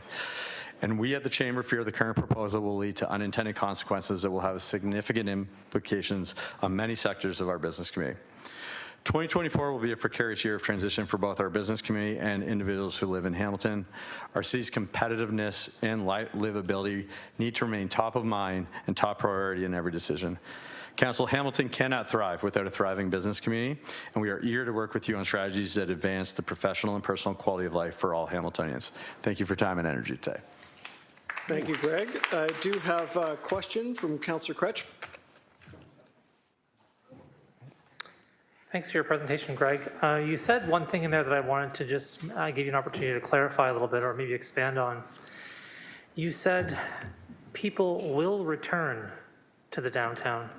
What did you mean by that? Well, I think what we are, through the chair, what we are hearing is that there are definite concerns and that there are concerns about coming into the downtown due to safety, especially coming in the evening. I mean, and we heard that and the importance of it when we hosted our nighttime economy summit in the fall, that making sure that there is a safe environment where everyone feels safe. And Councillor, I would turn to, you know, it's even when running the guest experience programs at Tim Hortons Field or Rogers Place, our customer service philosophy is always tied into safety first. And the second you feel unsafe, you don't feel like going back to an area. And so when people feel that way, they're looking at alternatives to where they're going to spend their money. And again, what we did see when we had an environment that people felt comfortable in during the Grey Cup, we saw those opportunities for people to invest. You know, we've heard from multiple businesses that they had their most successful day ever, often early in the day over that weekend. So I think those opportunities to bring people down through festivals, through programming is imperative for us, especially as we look to the next few years where there is going to be a transition in our downtown. Thanks. And just a quick follow-up question. And thanks for explaining that, because I really wasn't clear what you meant by that, because it implies a great exodus from the downtown, which I don't want to leave people with that impression. There's 37,000 plus people who live downtown every day. How do you square with what you're saying with what the experience of the people who live downtown every day is? Sorry. Yeah, I'm just trying to. In what terms of? Yeah, what am I squaring? Just to. Yeah, that's what I'm asking you. So I'm just asking you, right? When we're talking about this idea of people coming downtown, right? Yeah. I also want to acknowledge the fact that nearly 40,000 people live here in Ward 2. So how do you understand that relationship between what you're saying and the experience of people who live here every day? Yeah, listen, I think it's imperative that we continue to prioritize the safety of our downtown. It is not just about the visitors, it's about everybody. And it's the when we speak of safety, it is safety for employees, it is safety for residents, it is safety for those in need of help. We want to create an environment here where everybody feels and believes in the, we want our downtown to be thriving, and that is for all. Yeah. Thank you, Councillor. Two further councillors wish to ask a question. Councillor McMeekin, followed by Councillor Pauls. Thanks. Appreciate your several references to things that are on my mind, but I won't delve on that. You mentioned the importance of having a competitive tax rate. What constitutes a competitive tax rate?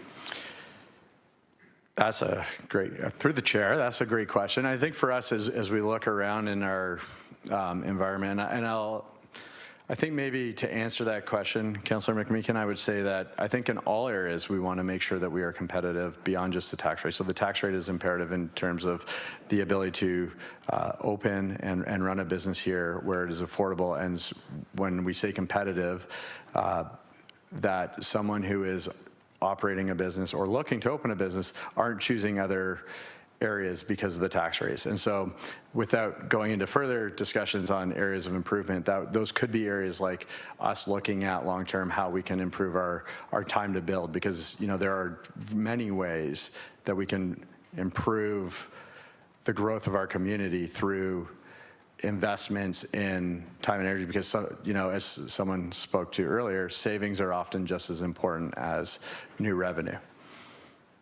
We've had 9 presenters mention taxes and their concern about taxes. You're the 10th, which is why I asked you the question as to what you believe constitutes a fair tax rate, competitive and fair tax rate. Through the chair, I guess my answer to that would be where a competitive tax rate is one that makes people interested in coming here and to grow their business here. So relative to other communities around us in the province. But again, I think as a growing community, it's important for us always also to reflect in other provinces. I mean, we are seeing talent move out west and also even into looking internationally. Question, thanks. Yeah. Thank you, Councillor.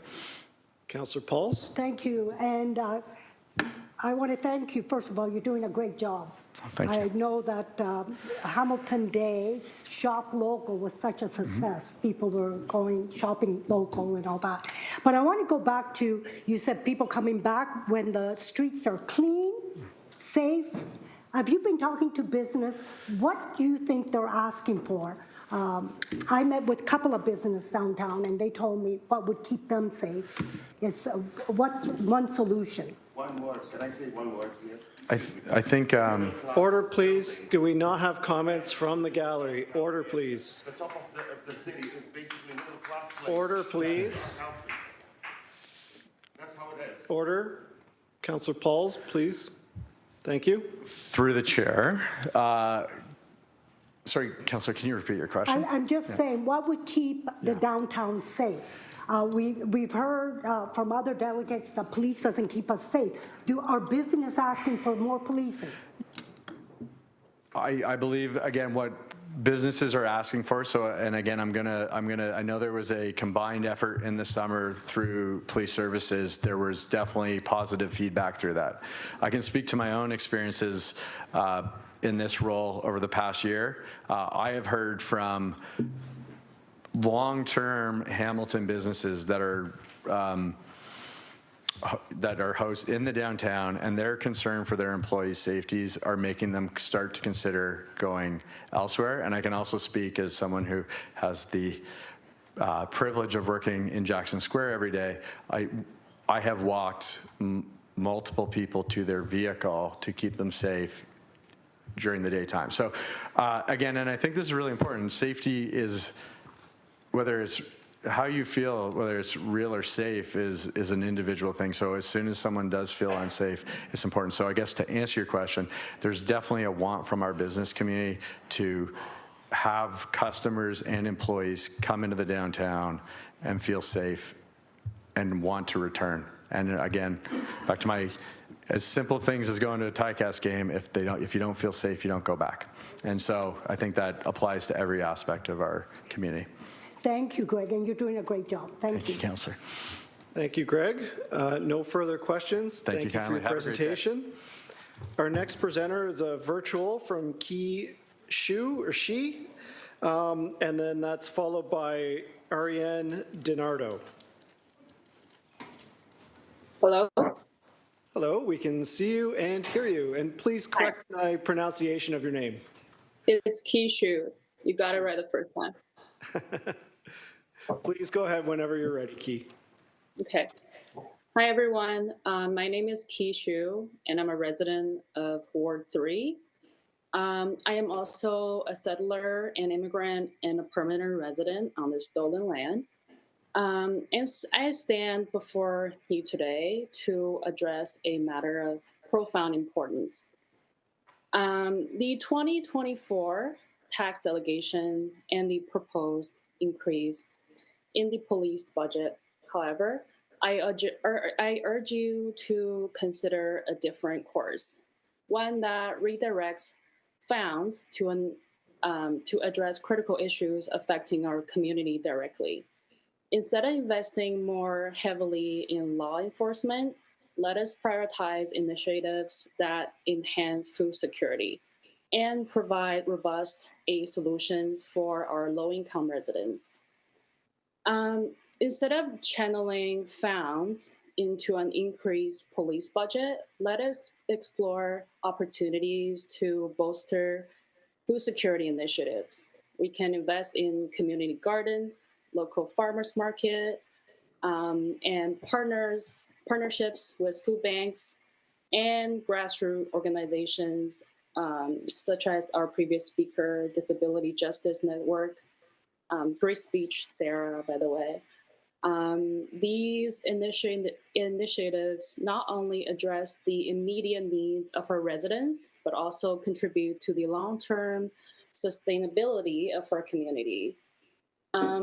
Considering the success stories of other communities that have shifted their focus from policing to community-based aid solutions, cities have invested in affordable housing, job training programs, and mental health support have witnessed a decrease in crime rates and an improvement in the overall well-being of their residences. True safety is not solely about the number of police officers on the street, but is rooted in the well-being and prosperity of every member of our community. Furthermore, considering the issue of affordable housing, a matter that touches the lives of many Hamiltonian residents, the rising cost of housing has led to increased homelessness and displacement, creating a cycle of poverty that is difficult to break. Statistics shows that by investing in affordable housing initiatives, we not only address a critical need in our community, but also reduce the likelihood of crime associated with poverty and desperation. In conclusion, let us be a city that prioritizes compassion, community, and proactive solution over reactive measures. By relocating funds from an increased police budget to initiatives that address food security and low-income aid, we can build a Hamilton that is not only safer, but also more supportive and resilient. Thank you for your time and consideration. Thank you, Ki. Appreciate your delegation. Our next speaker is Ariane DiNardo, followed by Rana Guler, I'm going to go with.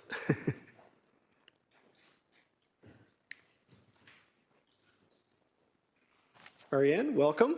Hi, thank you. Can you hear me? Yes. Okay. Hi, my name is Ari, and I'm a resident of Ward 4. I want to express my outrage concerning the proposed $13 million increase to the already unfathomably high Hamilton Police budget of $193.6 million a year. Last year, Council approved HPS's request for a 6.7% increase, despite HPS having an unused surplus from the year before. I genuinely cannot comprehend why HPS should be entitled to another increase for a total of $230 million when so many Hamiltonians are asking for help, are struggling to meet their basic needs, and or don't feel remotely safe or protected by HPS. Excuse me. I'm thinking about all the houseless people right now freezing and have nowhere to go and are criminalized for their poverty. So this year, I am calling on you to flip the script and take the opportunity to vote against HPS's proposed budget increase and to advocate instead for investment into desperately needed community services. On the city's website, Council lists safe and thriving neighborhoods as the second of 3 priorities. If this is indeed your goal, Council should focus on making the city livable for everyone, including poor people, racialized people, disabled people, queer and trans people. Our focus should be on building supportive foundations and making resources accessible towards the prevention of violence and harm. Resources like deeply affordable housing, food, transit, safe drug supply, public and mental health supports. I could go on and on because there are so many more rewarding, enriching, and generative things to fund than Hamilton Police Services. Police do not prevent violence and crime, they respond to it, and often they even exacerbate it. Citing Hamilton Police Services' 2022 use of force statistical report, their own data shows a disproportionate use of force against Black and racialized community members. The data shows that Black people in Hamilton are over 3 times more likely to be the target of police violence, which is a vast overrepresentation for a community that accounts for just 5% of our city's population. And I want to thank the HARRC for those figures. And we know for a myriad of reasons that incidents of police violence are underreported. The force report does not include strip search and arrest rates, which seems like important data to me. It also relied on police themselves to determine the race of the people they apprehended. So in reality, the numbers are probably higher than that. And no matter how HPS tries to spin it, this is systemic racism in action. Data also shows that disabled people are more likely to be targeted for arrest and to face overrepresentation in the criminal legal system. For people with mental health disabilities, these rates skyrocket. The Mental Health Commission of Canada found that 40% of people with mental illness have been arrested in their lifetime, and that only a small proportion of these arrests involve criminal activity. When someone is racialized and disabled, the risk increases exponentially. And once people enter the prison system, the probability of developing new disabilities or intensifying existing conditions is almost guaranteed. This might seem off topic, but police budgets and the prison system are intertwined. The criminal legal system targets the most disenfranchised members of society, is designed to disable, and designed to perpetuate cycles of poverty, criminalization, marginalization, and social isolation. The disabling nature of policing and prisons puts immense pressure on our already gutted public health and social services. And the outrageous part to me is that these outcomes are preventable. So many people could avoid the criminal legal system entirely if they had their basic needs met and adequate supports in childhood and beyond. We need to focus on preventative and proactive responses to improve public safety outcomes, not crisis response after the fact. And that means funding for deeply affordable housing, food security, public and mental health services, community-led programming and recreation, city infrastructure, and climate resilience. Thank you. Thank you, Ari. Our next presentation is Raina Guler, followed by Nicole Tolinar. These are both virtual, so Raina, if you're able to turn on your mic and camera. We're not seeing Raina. Okay, I'm going to make a note. We'll return to them at the end. Our next delegate then is Nicole Tolinar. Nicole, it's if you're able to turn on your microphone and camera. Not seeing Nicole either. So our next in-person delegate then is Elizabeth Bloomfield, followed by Julie Sergi from the Realtors Association of Hamilton Burlington. Elizabeth?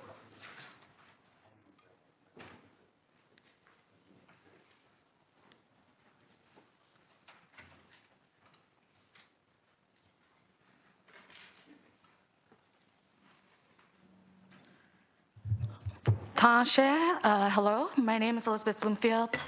I'm Red River Métis. My mother's Ellen Massey of Selkirk Masseys, and my father's Warner Bloomfield, from a long line of white settlers in northwestern Ontario. I grew up halfway between Winnipeg and Thunder Bay, but I've lived in Ward 1 of Hamilton since 2015.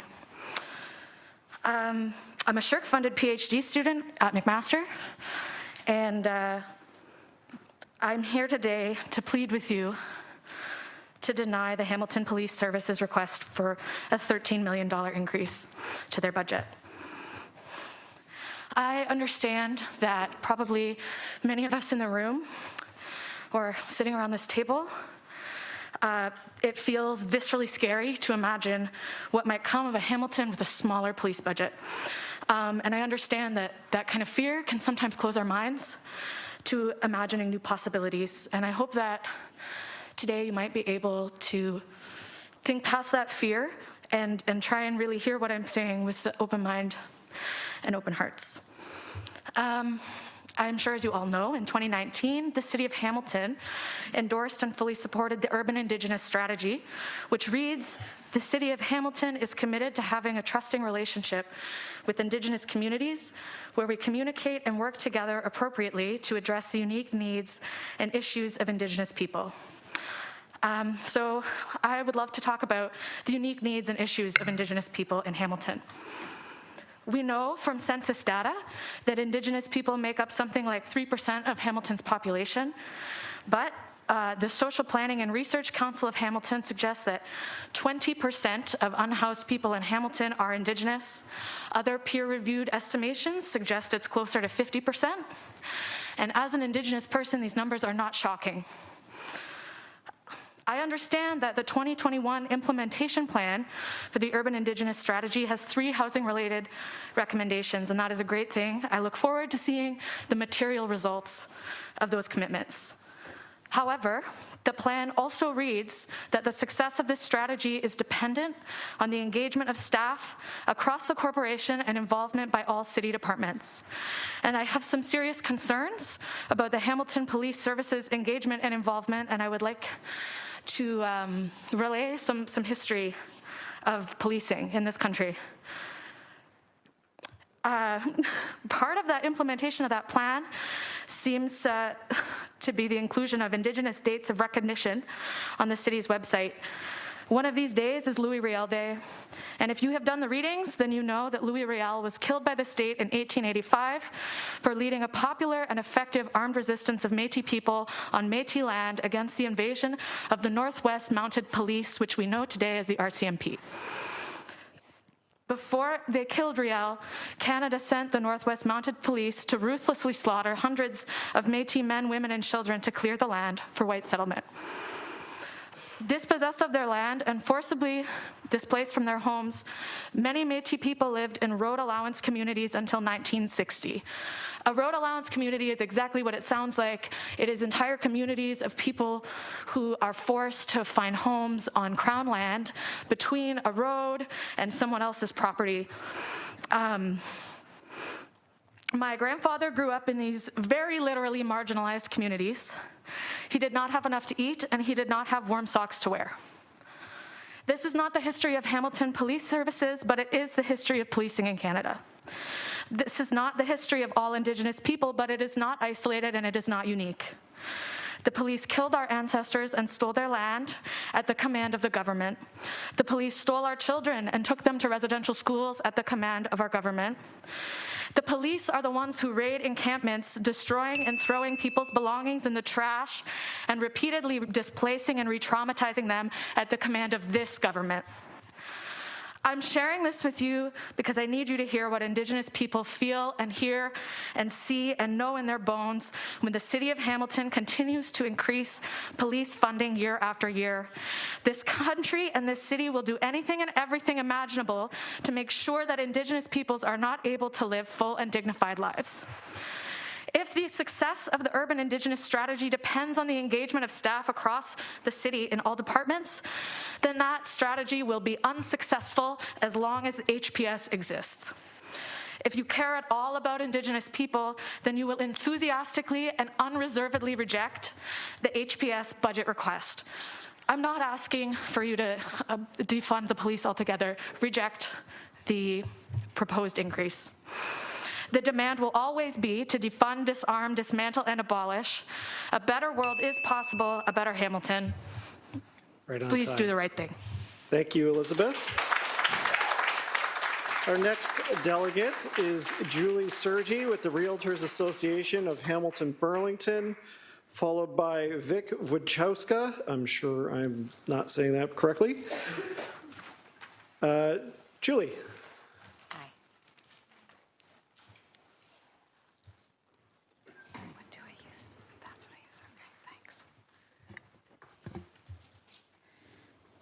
Okay, thank you. Good afternoon, Madam Mayor and members of council. My name is Julie Sergi, and I am the president-elect of the Realtors Association of Hamilton-Burlington, and I am a broker with Royal LePage Burloak Services in Burlington.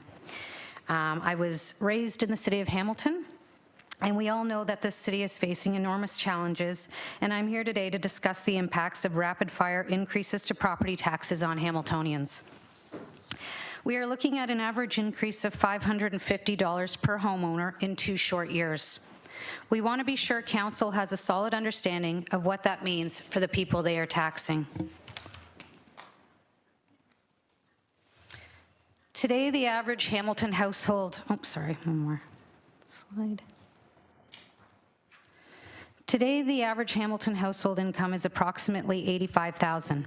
I'm going to walk you through the household budget of a typical Hamilton family that makes substantially more than that average.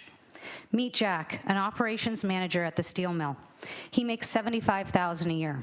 His wife, Jillian, a registered nurse, also has a salary of $75,000.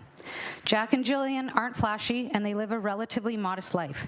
They don't splurge on expensive dinners or vacations. Instead, they spend their free time camping and enjoying the beautiful parks and trails right here in Hamilton. For several years, they saved for a down payment, and in 2014 were thrilled to purchase a home and set its sights on starting a family. They assumed a mortgage of $600,000 with a 2.75% 5-year fixed interest rate. Let's take a look at their household budget in 2014. For the purpose of this exercise, we are going to keep it simple, focusing on the absolutes in their household budget, such as mortgage, property tax, groceries, vehicle costs, and utilities home maintenance. We are also going to assume that their net household income of $112,000 or $8,600 a month remains constant.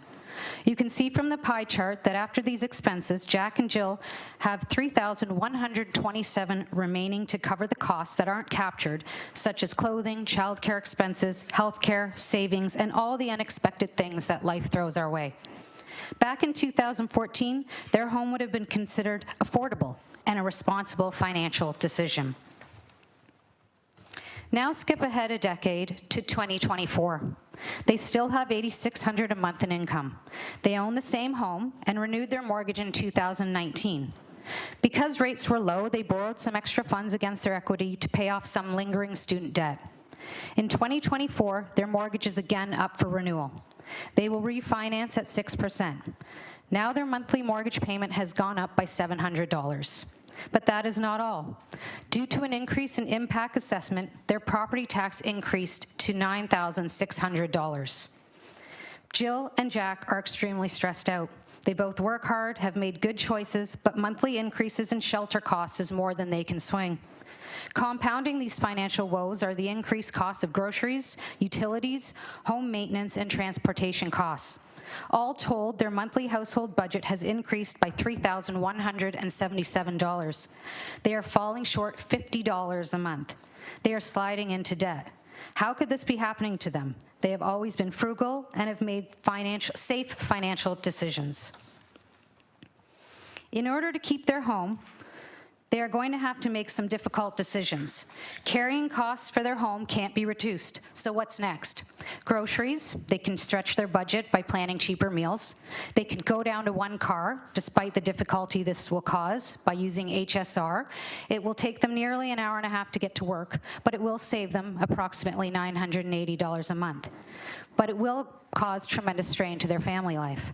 They are able to cover their bills, but things are suffering. Here's a look at how Jack and Jill allocated their budget in 2014 and how they could afford their household expenses compared to 2024. With inflation and balancing budgets impossible, they've had to make tough decisions. If a vast majority of my clients, colleagues, family, and friends are in similar situations to Jack and Jill, I can assure you so are most Hamiltonians. Please keep in mind this is a middle-class scenario and does not take into account those Hamiltonians on or below the poverty line. Council needs to respond to budgetary shortfalls the same way as Hamilton households. To make it through these tough economic times, Council needs to scrutinize and agree to some losses. Services need to be reduced wherever possible, and in some cases, items need to be cut entirely, until which time the taxpayer can afford them. It's never popular, but what is worse is demanding money from constituents struggling to make ends meet. We urge this council to get extremely tough in prioritizing budget items. We cannot afford things like a poet laureate, or numerous leases on underutilized office spaces. It is unconscionable to ask households who are already stretched to max capacity to go into debt to further cover another large increase in property taxes. Thank you for your time. Thank you, Julie. I do have a question from Councillor Clark. Thank you, Chair. I appreciate the opportunity. Can I just get clarification from the delegate about the $800 tax increase? I didn't quite catch what you referred to that tax increase as. The $550? No, it was $800. Okay. Are you talking about the increase in the property taxes based on the assessment? Based on the assessment?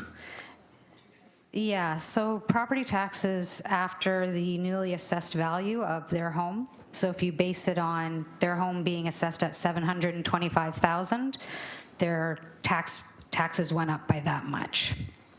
Yeah, Chair, but the challenge I think we have there is that tax assessments don't increase the actual taxes. The city has to lower the levy on the property tax, on the assessment of the value of the house, so that it's revenue neutral. So increase in property assessments does not increase taxes. It's the city increasing taxes that increases taxes, just to be clear. Right, but it's still the number that, and it was 700, I think, that I alluded to, but it is still what most households are going up, 550 in total over the last 2 years for an average I was home just in trying to Hamilton. clarify your Thank you. I appreciate description, it. that's all. Thank you. Thank you. Thank you. Any other questions? Okay. Thank you very much for your time. Sorry, there is a question from Councillor Maureen Wilson. My apologies. Sorry, thank you. Thank you, Julie. Thank you through the chair. Thank you for your delegation.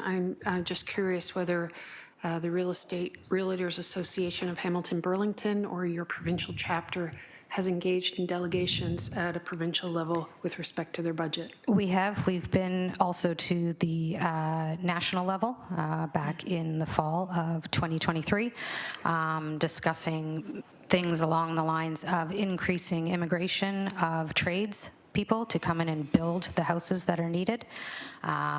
We also asked for money from both the provincial government and the national government to cities to help build quicker and to cut out red tape that is holding the cities back from building homes that are needed for the majority of our constituents. Thank you. Through the chair, I was just curious because you didn't opine on the impact of provincial decisions. It was in my thing, but I kept hearing the beep and I didn't want to go over my time. Perhaps you might share that with us now. Thank you. Sure. It was more so just asking the city if we could somehow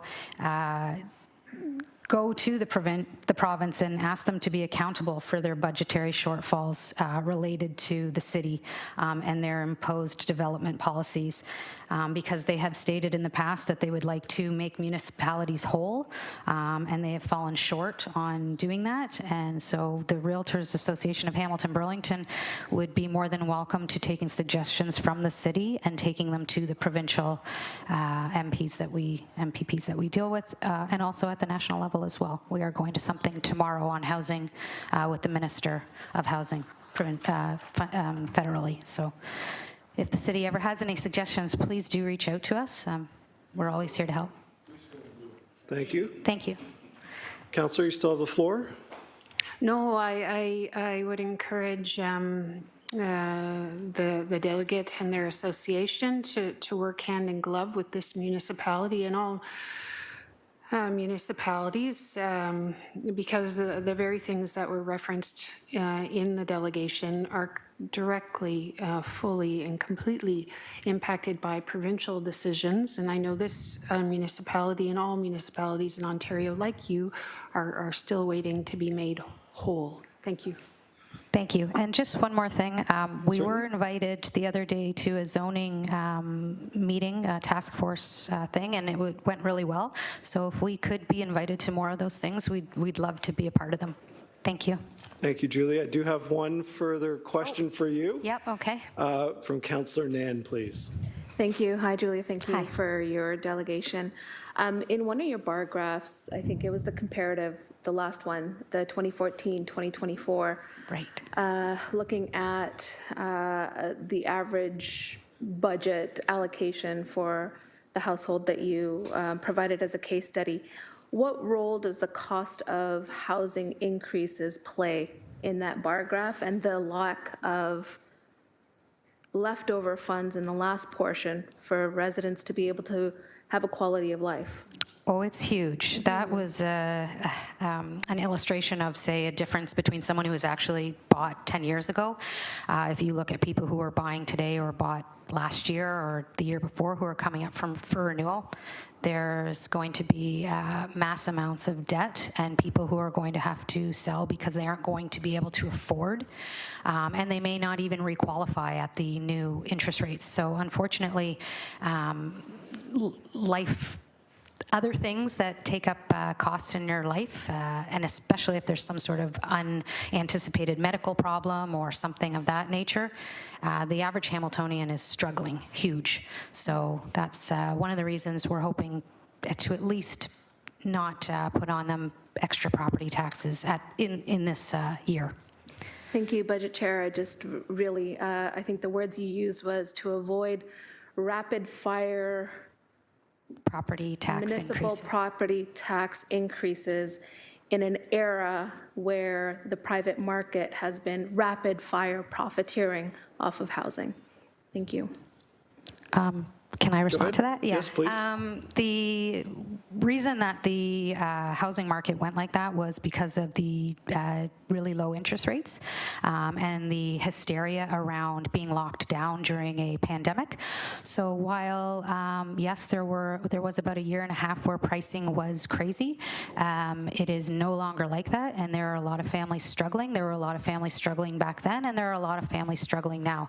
So regardless of what pricing was, there are still many people who are having troubles with house pricing all across the board. High end, low end, not even owning a home. Renters are struggling as well because mom and pop landlords can no longer afford the homes that they bought to house people. So there's a lot of problems that need fixing. Thank you. Thank you, Julie. I have no further speakers. Thank you for your presentation. Thank you very much. Next speaker is Vic Vachowska, followed by Evan Ubini. Vic, welcome.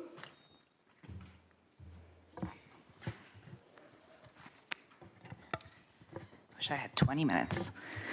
Hi, everyone. My name is Vic Wojciechowska. I'm a resident of Ward 2, but I grew up in a subsidized housing co-op in South Etobicoke. Police presence in our specific community was not infrequent.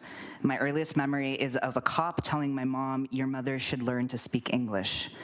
But I do remember what made a difference in my neighborhood: public third spaces between home, school, and work, and youth programming. These spaces and youth programming began to erode once they knocked down subsidized housing in the area and built townhouse projects, allowing wealthier people from Toronto to move in. I'm thinking of these early years of mine in context of how I've seen downtown Hamilton change in the decade that I've been here, especially while we're talking about selective political definitions of safety. I'm not sure what kind of formative experiences or early years some of counselors here have experienced, but something tells me that some of these experiences might be radically different from a lot of people in this room. Perhaps you even have direct family or children that are police and sit here in a conflict of interest. But what is certain to me is that you are currently elected and paid to listen, while we are volunteering our time, hoping you will hold the responsibility our votes have tasked you with. Yet as a body, you will unilaterally make decisions for constituents with wildly different experiences in life to your own. So I ask that you seriously consider what you're hearing here today. The Hamilton Police Services seek a budget increase annually without a meaningful reduction in crime. Yet every year, Hamilton Police Services will argue in some venue that crime rates have increased as justification for their budget increase. This is not true and is not reflected in the story that the data tells, and anyone that has gone through graduate school knows that data is easily manipulated for qualitative arguments. Last year, police pulled data from the Municipal Benchmarking Network of Canada. According to the source that HPS listed, Hamilton is actually lower than the median, not only with respect to the Violent Crime Severity Index, but also the overall crime severity index in 2021. At the national level, crime has gone down by nearly 40%. Just this morning, the Toronto Star ran an article on an eminent Canadian study published in the Journal of Canadian Public Policy that has examined a decade of data from Canada's 20 largest municipalities, finding no clear relationship between higher police budgets and crime, and no association between increased spending and reducing crime rates. This even as spending on policing has increased steadily over the study period. What has increased each year are preventable deaths. I can confidently say this as a Ward 2 resident, as I have found more than one corpse on my street on more than one occasion now. Each preventable death was and still is a person with a story who was my neighbor. Ultimately, a higher police budget will not solve the opioid crisis. It will not solve poverty. It will not solve homelessness. What it will do is criminalize people trying to survive concurrent crises. Toronto has proposed a municipal budget that underfunds the police request with a $12.5 million cut. And we're seeing the political game play out, where Toronto's police board chair, Anne Morgan, is calling it fiscally responsible, while the Toronto police chief has begun to fearmonger, borderline threatening council's decision. The police budget goes up every year, and so do the 911 calls, and so does police response time. I don't know what's happened to literacy, but clearly inflating these budgets is not working as a comprehensive municipal strategy. We have an opportunity to do things differently. The underfunding of public services goes hand in hand with the over-policing of our most vulnerable communities, as people have said in their previous delegations. But our governments would rather criminalize poverty than eradicate it. We are seeing a drop in public institutions, public third spaces, youth programming, and chronic underfunding of public sector workers in education and healthcare. Almost 90% of the HPS police budget every year funnels into wages, which balloon while public sector employees are being underfunded. In 2024, police are requesting the creation of 15 new full-time employees. But hasn't CBC Hamilton been telling us for years that recruitment is dropping annually? Why are we creating new full-time positions and not addressing the roots of so-called crime, which is the need for harm reduction spaces, housing relief, youth programming, like I saw in my early years in my own neighborhood? I ask you to try and imagine another way we can spend this money transformatively for all constituents and cement Hamilton as a city that is trying to do things differently rather than make redundant mistakes. Thank you. Thank you, Vic. Perfect timing. Our next delegate, Evan Ubeni, followed by Dr. Emily Scherzinger.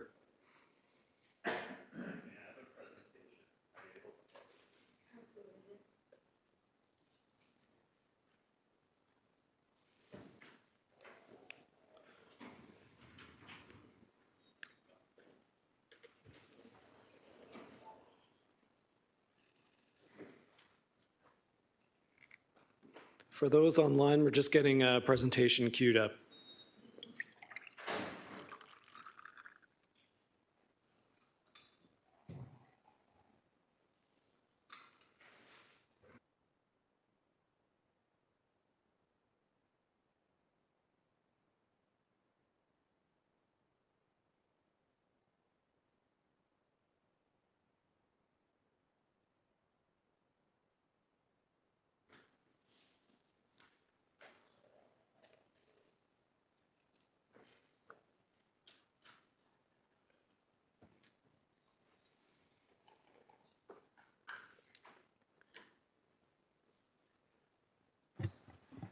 Check, 1, 2, yep. Yep. Okay, you can start the timer, I guess. Hello, Hamilton City Council. I'm here to speak today on the need to decline the suggested increase to the city's police budget for 2024. I want to start by saying just how wrong it is that year after year, racialized folks have to come to this meeting and delegate about how police violence is present in their communities and plead with you to put money elsewhere rather than continuing to increase the police budget. The fact that the status quo has continued after hearing hundreds of these delegations is unacceptable, it's inappropriate, it should not be allowed. Folks have cited stats time and time again, so they've kind of been overdone, but I still have a few more for you first. So this is police benchmarking data that was presented last year by the Hamilton Police Services. You could see that in communities in Ontario, for some reason, communities with more police officers have more non-violent crime, which is kind of the opposite of what you would expect if the police were doing their job effectively. 2022, similar trend. We can look at violent crime as well, similar trend. 2022, similar trend. So last year we only had the 2021 stats available. Now we have the 2022 stats. And again, similar trend, opposite of what you would expect. So I don't think this is coming to a hard conclusion from this, but it suggests something the opposite of what people think. Okay. And that thing is that police do not prevent crime, they're simply reporting it. Are people more likely to commit crimes while lacking housing and other social supports, or are they more likely to commit crimes while living in precarious conditions? Seems like a pretty obvious conclusion to me. The best solution to this problem, to me, seems to be providing people social supports rather than trying to intimidate people who are living precariously. Now, since the onset of the pandemic, I've been a big advocate for public health, so much so that because I'm a clown, I ran a marathon in a mask to show how easy it is to wear a mask and protect the health of other people from harmful viruses. I've not been able to do this for the last 6 months because of lasting symptoms after a third COVID infection. The continued lack of public protections makes it far more likely for me to incur a fourth infection and the public health implications that will result from that. Even me coming here today is a risk. Public health is just one area of social spending that police funds could be reallocated to. We spend orders of magnitude more on police despite Illnesses such as COVID-19 having a far larger impact to our community. And we're also no longer tracking this data in part to a lack of public funds that are being cut. Could you imagine if someone came here and suggested we stop tracking crime outcomes? People would gawk at that suggestion, right? What else was I gonna say? Here's an example of how police tend to respond to issues that are outside their jurisdiction. Unfortunately, we cannot shoot virus particles out of the air. I just want to, so yeah, conclusion, clearly police are only reporting crime, not really preventing it. Directing more resources from the community towards policing seems to cause more crime to occur, if anything, because of a lack of social support. Councillors have come back with all kinds of bad faith arguments to refute the defund police position. This includes intelligent comebacks such as, if you care so much about homeless people, why don't you house them yourself? So it'd be like me saying, if you don't like crime, why don't you go fight it yourself? In response to folks who want to give more money to the police.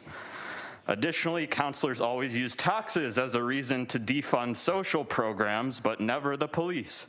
Last budget deliberations, councillors wanted to defund $2.6 million in funding for social programs like the YWCA, instead of voting against the police budget increase, which would save taxpayers at least 6 times more money. So if you care about taxes, it's clear which one we should be focusing on.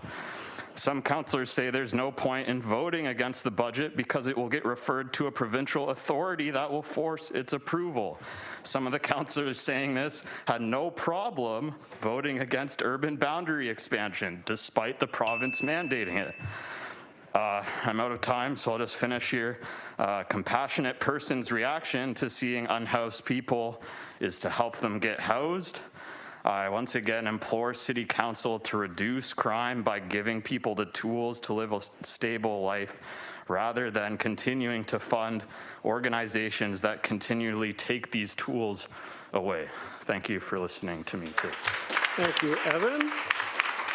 Our next speaker is Dr. Emily Scherzinger, followed by Becky Katz, which is a virtual delegation, but Dr. Scherzinger, welcome.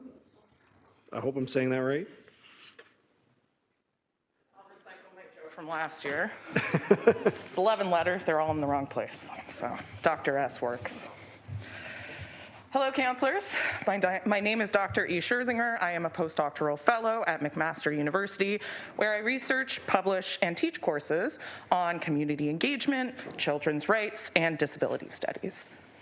I am here to talk to you about the police's request for a budget increase because the police, as a municipal service, do not deserve this budget. Here's why. Number one, firstly, the Hamilton Police had a $1 million surplus in 2022, and us average citizens have yet to know what the 2023 surplus is. The city does not have access to these funds, nor any say in how these funds are being used. Often, they are sent back into what they call reserves for purposes unknown to the average citizen. I find it, frankly, quite horrifying that a large, often conservative force with deadly weapons has potentially millions in reserve.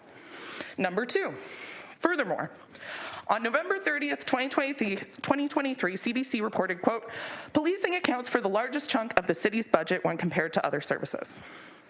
I'm not going to get into the 717 tax dollars for police services for the average citizen because many of my peers have already, but I find it frankly unreasonable. HPS has argued that their requested budget increase is to maintain their current standard of service. However, in their requested budget for last year, some of the most astronomical increases to the budget are allotted as other employee allowances. So, for example, on page 13, the Division 1 Action Unit apparently required a 53% increase in court and overtime to continue, in their words, on hamiltonpolice.ca, having a significant impact in terms of enforcement in Hamilton's most vulnerable neighborhoods.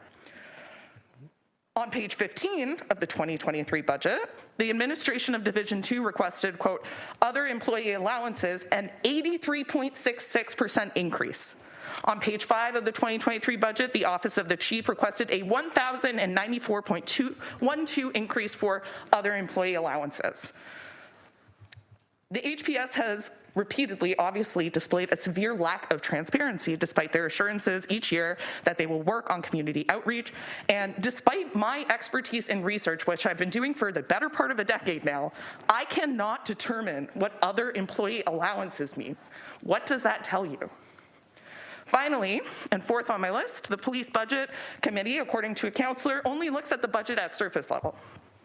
As reported by CBC, they have only reviewed the presentation that, I assume, is provided by police. Does that mean that I, as a private citizen, have more of an in-depth understanding of the budget than the sum of the people on that committee who approved it? As reported in 2022 by an associate professor of criminal justice at the University of Winnipeg, quote, police have used public resources to support their own conservative political causes, specifically citing attack ads on their mayor in Winnipeg. As reported in 2023 by HPS themselves, they use a disproportionate amount of force for racialized people, especially Black and Indigenous people. So despite their egregious behavior, they seem to receive no reprimands. In fact, despite the fact that they are objectively, by their own admission, not doing a good job for these communities, they receive more money. If any other community or organization did an objectively bad job for these communities, they would be turned inside out. Why are we not holding the police accountable as a public service like we do with, like people suggested, libraries? You have a unique opportunity to vote according to facts. What I end up teaching many people at McMaster, your nieces, your nephew, your children. I have students who are here talking about this. Do not vote to approve this police budget, please. Thank you. Thank you, Dr. Scherzinger. Sorry? Councillor Paul's question? Yes, I'm just wondering, do you know what the city budget is? The city budget? Our city budget, yes. Your city budget Yeah. overall? Yeah. I don't what is know it off the top of my head, but Do you I know do it's know almost the $2 percentages. billion? I agree it's $2 billion, Okay, I'm sure do it you is. know? Councillor, Point of order. please. I'm just You wanna asking debate the a delegate? question. You want to do I'm that? not, I just want to ask you. Councillor, hold on, everybody, please. We're not debating the delegate. I'm not debating, I just want to ask a question. She I wanted to answered. know if she- Thank okay. you. My next question is, Councillor, hold on, everybody. my next Next question question. is, do you know what the percentage of the police budget is overall? I know that for the average taxpayer, someone who is me, a private citizen, I'm paying $717 each month. That doesn't make sense. And for that matter, on fact of everything else. That's not it. Do Okay, you know? okay, we're not Okay, that's fine. debating. I just don't please. know the figure that she's She quoting. is answered right. that It was published on CBC on November 30th, 2023. Okay, that's fine. I just know, never mind. Thank you for your delegation. Thanks. Order, please. Our next order, please, or I'm going to ask for you to be removed.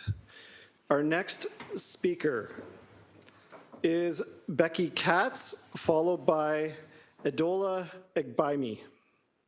Becky? Hello, can you hear me?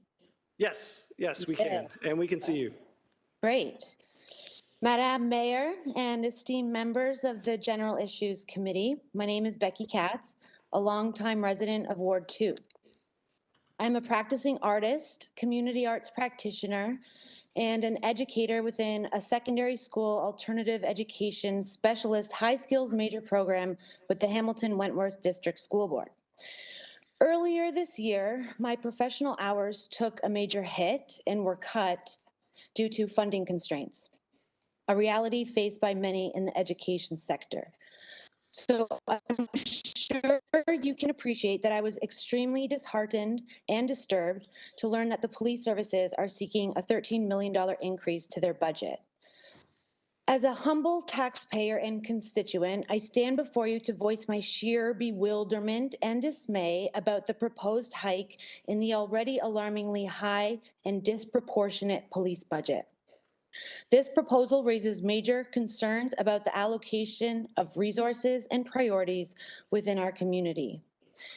Isn't it ironic that the city always seems to decide the fate of its upcoming yearly budget during some of the absolute coldest days of the year? While housing and other social services are strapped for cash, many of our fellow Hamiltonians living outdoors are freezing to death. All the while, Hamilton Police Services historically get automatic green lights for their budget requests, no matter how high they seem to climb. Here's the thing, increasing the police budget doesn't fix the housing crisis. It just adds more hurdles to an already challenging race.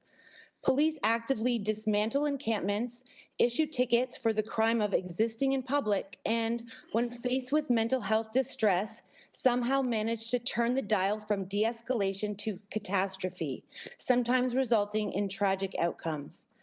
It's a cold truth that investing millions more in a police budget that already boasts an unused surplus is not just an extravagance, it's a corrupt misallocation of our precious resources. Becky, I'm just going to step in there. Yeah. Please be careful about allegations that you're making against an organization when there are official complaints processes. So just be careful. I've given everybody lots of leeway.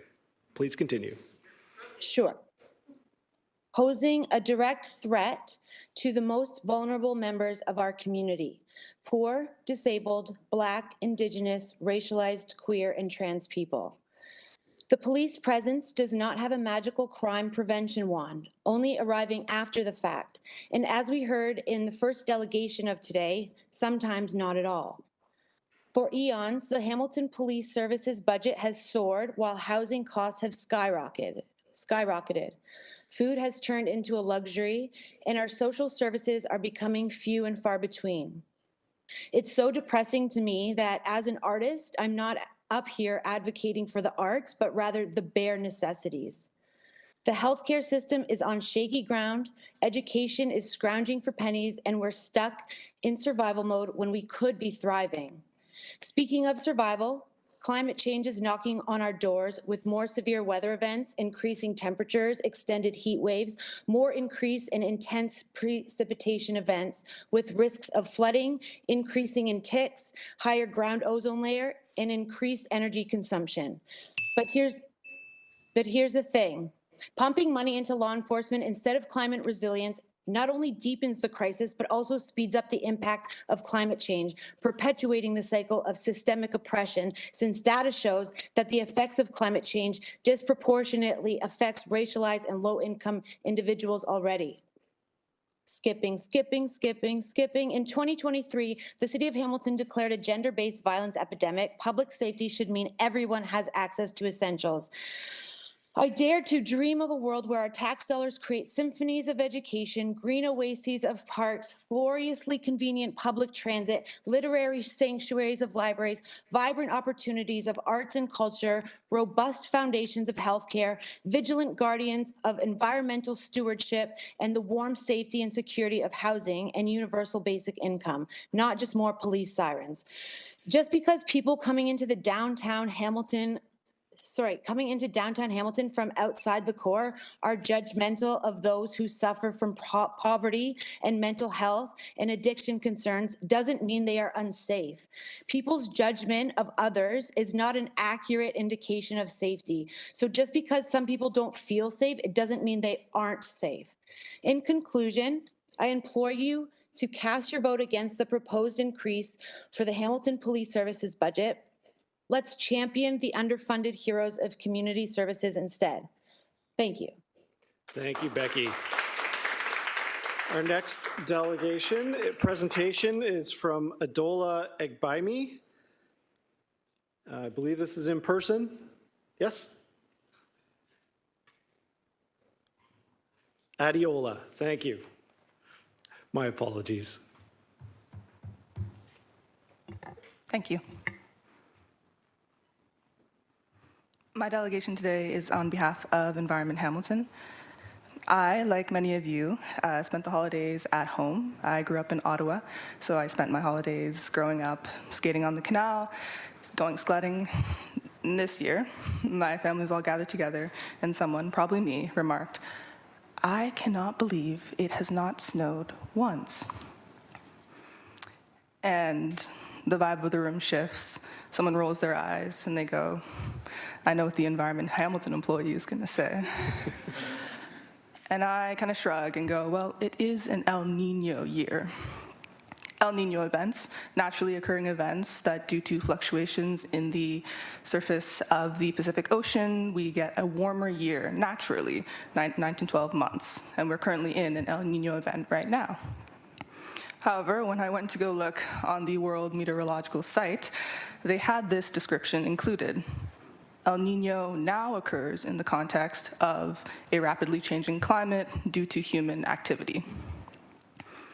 Council, if Public Delegation Day, I'm a fan of this analogy. If Public Delegation Day is an opportunity to look through a microscope and have folks come in and present issues that are important on a lens, then I would hope that my delegation can function as sort of a shifting of that lens rather than another thing on the slide, the objective lens that goes 4x, 10x, 40x.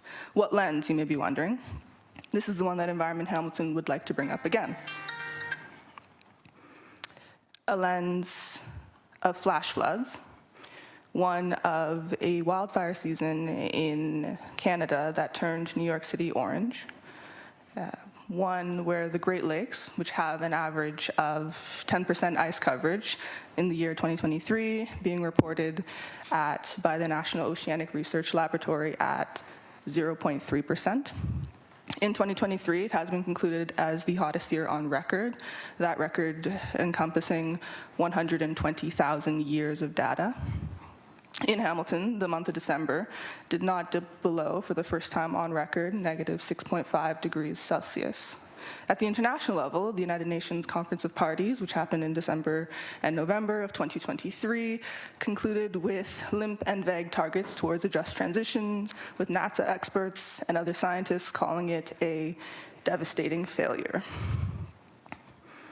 And so this climate lens isn't just for Delegation Day, but for forward after.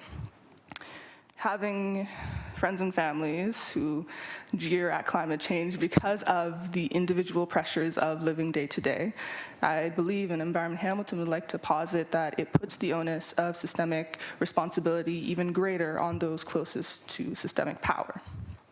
And yes, we have the Office of Climate Change Initiatives doing fantastic and phenomenal new work, but I'd like to also posit this. The Buildings Department and Office is a climate office. The Office of Cemeteries is also a climate office. The Economic Development Office, climate office. The Law Enforcement Office is also a climate office if you look at office as they have a scale of climate impact from positive to very negative that can be adjusted and changed. And if you're sitting here wondering, how could the cemeteries office or the law enforcement office possibly have a climate effect, then that's the missing climate lens that we need the city to begin to adopt, look, and act from. Thank you. Thank you, Adiola. Thank you for your presentation. Oh, sorry, Councillor Wilson, you had a question? Go ahead. Thank you very much for your delegation. If I can take you back to your house in Ottawa with your family sitting around and say they're having conversations like we're having today, how do you have a conversation with someone who tells you that we should discern the difference between our wishes and our needs, and we have to roll up our sleeves and get serious about the budget and be sensitive to some of the real disparities that are out there. How do you respond to those conversations from a budget and a perspective and a climate perspective? Thank you. Thank you for your question. I don't. We don't have good conversations. And I think because the conversations that are being had in families, I can only speak to my own, but they are on a higher level. And I appreciate the privilege to work in a field where we look at foundations and systems and engage with them as well. And although I appreciate it, sometimes it is maddening because there is a discrepancy between the foundations and the facts and what materializes at the surface. I would bring in and rope in and tie in other necessary intersectional delegations, like ones talking about budget increases for legal enforcement, in terms of things that at the foundation have facts and at the surface do not reflect. And I would also put climate in the same lens, and one that, in terms of those conversations, the folks struggling on top, there are specific allocations that need to be made that would help, and ones that would perpetuate the same status quo. Thank you. Thank you. Thank you for your presentation, Adiola. Our next speaker is Marima Benzildzik, I think, followed by Barbara Silva. Oh, sorry. Thank you. Clerk is reminding me that there's an individual that has to leave early, so we're going to switch the order a little bit. So Marima, sorry, you're not next. We're going to go to Abdar Kemgari.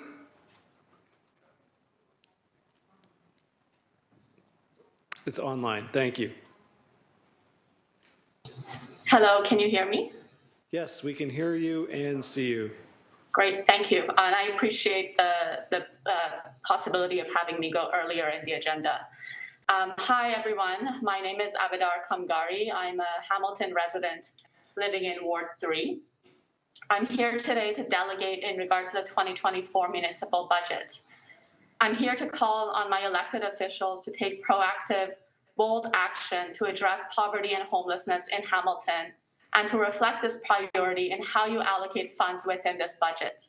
We need well-funded health and social services that invest in people's well-being, dignity, and ability to live meaningful lives. Their largest single category in the proposed 2024 budget is police, at over $207 million. By comparison, housing services is proposed at $89 million. It's nice to see that the housing budget line has been increased by 27%. However, housing has been underinvested in for years, while unaffordability has increased drastically. Now we're faced with even greater need coming out of the pandemic. In 2022, Hamilton was ranked the third most expensive city in Canada based on cost of living compared to income. In annual housing affordability studies over the last 3 years, Hamilton has consistently landed in the top 5 least affordable cities to live in all of Canada. The housing budget must be increased to reflect these realities. I have coworkers who are strategizing about what to eat because they can only afford to eat 1 meal a day. I have friends who are full-time students working 2 jobs who can't afford their rent.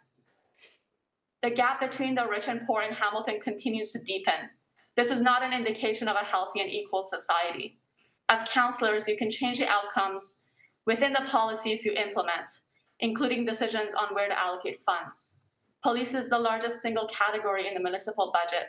I'm asking you to divest money from police and reinvest it into desperately needed community services that can lift people out of poverty and house unhoused residents. The criminal legal system has a significantly disproportionate effect on members of minority communities. Data shows that by almost any measure, which includes arrest rates, conviction rates, incarceration rates, and particularly in the number killed by police, Black and Indigenous people are overrepresented in the criminal justice system when compared with the population as a whole. This comes from research studies done by Hernandez, Weschenbaum, and Lewis in 2022, and data from the police scorecard that is undated. Every arrest by police affects access to education and employment opportunities and has a lasting impact on communities. In the long term, this will cost taxpayers more money than if social problems were treated at the root. A new study published in Canadian Public Policy in fall 2023 examined police budgets over the last decade and found no correlation between these budgets and reported crime rates. In other words, spending more money on policing did not have a statistically significant effect on crime rates. Police do not address the root causes of problems in society and are constantly made responsible for responding to calls that would be much better served by other services. I urge you to divest from police and reinvest into services that create more sustainable and healthy communities by reducing poverty and isolation. Affordable rent geared to income and supportive housing, mental health services, safe drug programs, recreation, public spaces such as parks and libraries.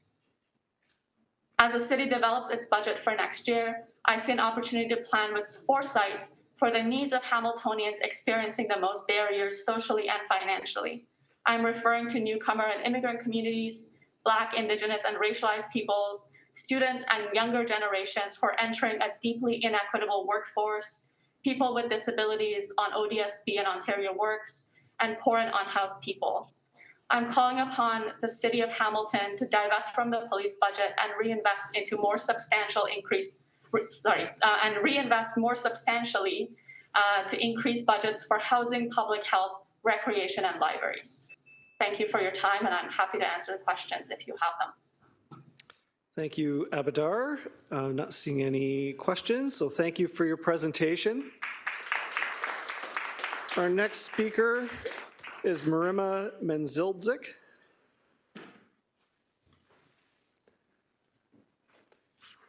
Followed by Barbara Silva.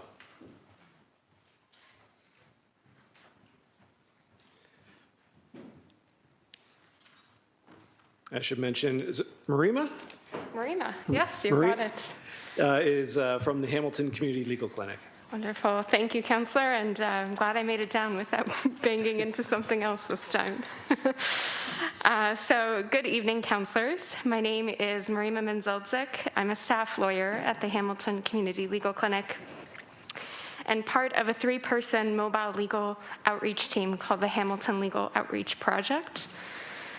As part of the Hamilton Legal Outreach Project, my team and I administer 12 mobile legal outreach sites, attending sites 5 to 7 times a week with one principle in mind: meeting people as they are, where they are, and however they come. All of our community partners, including the food banks and shelters and support services, provide a diverse range of services to clients made vulnerable by systems of social and legal inequity. But this truth isn't a new one, and it isn't a new one to me in this outreach role. My submissions today I've developed with clients and other community members that I've met at these outreach sites, most of whom are too intimidated to even think about addressing council today. What I can say is new for me, truthfully, in this role, is the ways in which a person's real suffering, be it hunger, living unstably housed, freezing to near death or actual death in some cases, or living on an income that isn't enough to sustain the most basic or decent of life, the way this suffering gets lost in translation within our social and legal systems to the degree where it's simply silenced. My client's crisis is silenced, and the charging of bureaucratic systems often takes over. For example, a person's eviction creates a space for a social housing provider, but it adds an additional person accessing emergency shelter systems. An additional cost to ride the HSR may create additional revenue for the transit system, but it adds one more person accessing a food bank because they cannot keep up with the cost. a person getting arrested and held in remand for panhandling loses their tent, loses their identification, and misses medical and social services appointments that may put them on a housing wait list. At all of these times, people transition between one social service agency to another, and we normalize inflating budgets, staffing institutions, but not resolving the crisis within the community. For some of my clients, it seems sometimes that our municipal budget feeds into these shifting systems, and its priorities seem to be allocated to sections and areas of operation rather than beginning from the person who's made vulnerable by the system itself. Seeing as the majority of the budget reflects growing needs of a growing group of people deemed vulnerable to food insecurity, poverty, and housing instability, the budget should aim to speak not to social systems and institutions per se, but how people access these institutions. If we can stop an eviction by ensuring social housing providers truly work with tenants to keep them housed, or waive arrears related to an inability to provide tax documents at a particular time in order to maintain their subsidy, then we keep a person outside of the emergency shelter system. If we can truly invest within affordable housing units, not define affordability through current inflated and unsustainable market rents, but through the lens of those given the minimum allowance for life through social assistance, then we don't need to abridge and inflate subsidies issued to the city to private for-profit landlords. Temporary budgetary solutions that do not consider how everyday residents access social systems, which the budget pays for, creates only a deeper crisis, not just for my clients, but it continues to delay a mounting future crisis. When I read the budget, which I have done with a lot of my clients this week on outreach, the last few weeks on outreach, a lot of them have talked to me about not seeing themselves reflected in the budget. The budget responds to social systems. The budget responds to these neat, packaged ways in which a municipality sees and understands social systems, but it doesn't actually see them as the people who need the support. Many clients I've spoken to don't see their well-being reflected in the budget. They see a system that sees them as a problem to be managed, invisibilized, and continually silenced. In closing, I urge this council to consider reflections on investments that seek to support people, not institutions. And if it's not clear from the budget how the budget will support real people in accessing and managing the difficulties of living today in today's society, then it's not a budget that makes sense to pass. I appreciate my time has come up, so I will. Thank you, Marima. Question from Councillor Alex Wilson. Thank you, and through you, Chair, thank you, Marima, for coming out today. Just picking up on that point where you left off, are you able to provide maybe some examples or general areas, whether it's historic and abstract or maybe more specific to this budget, when you say looking at people, and just kind of maybe give us an example about an investment and what would it look like to look at people versus maybe what it looks like today, with whatever example you think helps us understand. Sure. I will keep it abstract because I am from the legal clinic and I cannot make reference to a client or any particular client's circumstances. So I'll reference something that occurs so frequently that I don't think a single one of my clients would think it's them specifically, which is very unfortunate. So people who are charged with panhandling or people who are charged with not appearing before the criminal justice system when called on to because of prior charges, those people often get taken into remand, are held not just for a day or two, but are often marked as people very difficult to work with and not deserving to be released shortly after being remanded. And so the consequences that flow to that is if they did have housing at the time they were arrested and put into remand, they are not likely making rent payments from jail, cannot e-transfer from inside a holding cell, and so they begin to accrue arrears. Landlords, when they're made aware that the unit is vacant, there's no one looking after the unit, making sure that there's a proper legal process in place to evict the tenant or to raise arrears to the landlord-tenant board. So sometimes those tenants return, released on remand, awaiting a trial, and find that they have nowhere to go because the locks have been changed and someone else has been moved in. And so then they go out and they seek emergency shelter systems. And in those emergency shelter systems, they're put on a housing wait list, which can range several years long, or if they qualify for some rapid rehousing programs, can range a few months. But they are expected to attend criminal court. It's very difficult to do that from within the emergency shelter system. There's nowhere private where you can attend court. And I work often with service providers to try to make that possible, including, unfortunately, Zooming people into court from my phone inside of a shelter system. And then that person within the criminal justice system is asked about whether or not they've reached out to duty counsel or to other legal supports, and they obviously haven't had the opportunity because they're grappling with the fact that they've been illegally evicted. And social assistance has now changed because they no longer have housing. And so Ontario Works and ODSP need to be notified, and that person has to be reassessed for the amount of money they can receive. And so now they may have less money coming in and now need to access food banks. And so they go into the food bank, and the food bank has no knowledge of what's going on with their housing situation. So this person is asking for food, but is also asking for a solution about their housing situation. The food bank can't address that, but they can provide them some temporary relief. And then they come back to me and we try to resolve their housing issue. But we've got a criminal matter that we need to resolve. And maybe sometimes that criminal matter, oftentimes with these types of cases, will get dismissed or will be routed to diversion because that person has the ability to access those systems. But now we have sent someone's entire life into a tailwind just with one action by a member of our law enforcement community. That's just one example. There's several other examples, including people who are living in tents right now, trying to access housing wait lists. Many of my clients tell me that after being evicted, they had housing workers tell them that that was great news because that meant they would have access to wraparound housing supports in the shelter system. I don't think those housing workers were actually excited that someone was living on the streets, but it meant that someone had better access to a social system by being rendered unhoused than they would living inside their social housing unit and dealing with issues related to a loss of subsidy or a loss of proper conditions within the unit, like repair and maintenance.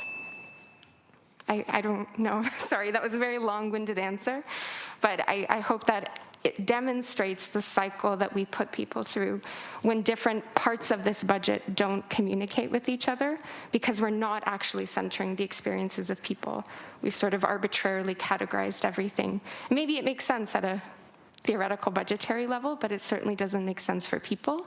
And then I also wonder about how that money could be better used to address the needs of people if we really centered the experiences of people, particularly those who have the highest needs, who are unable to self-advocate because of everything going on. Thank you. Thank you, Councillor. Thank you, Marima. Our next delegation is Barbara Silwa, followed by Ocean DeTeo, and we're just past halfway done, so right now that's looking about 8:30-ish. So just keep that in mind. Barbara? Sorry, that's a virtual delegation. Barbara Silwa, if you're able to activate. Not on? Okay, we'll come back to Barbara if we have to. Ocean DeTeo, followed by Marnie Schutner from Acorn, both from Acorn. Pre-recorded. Perfect.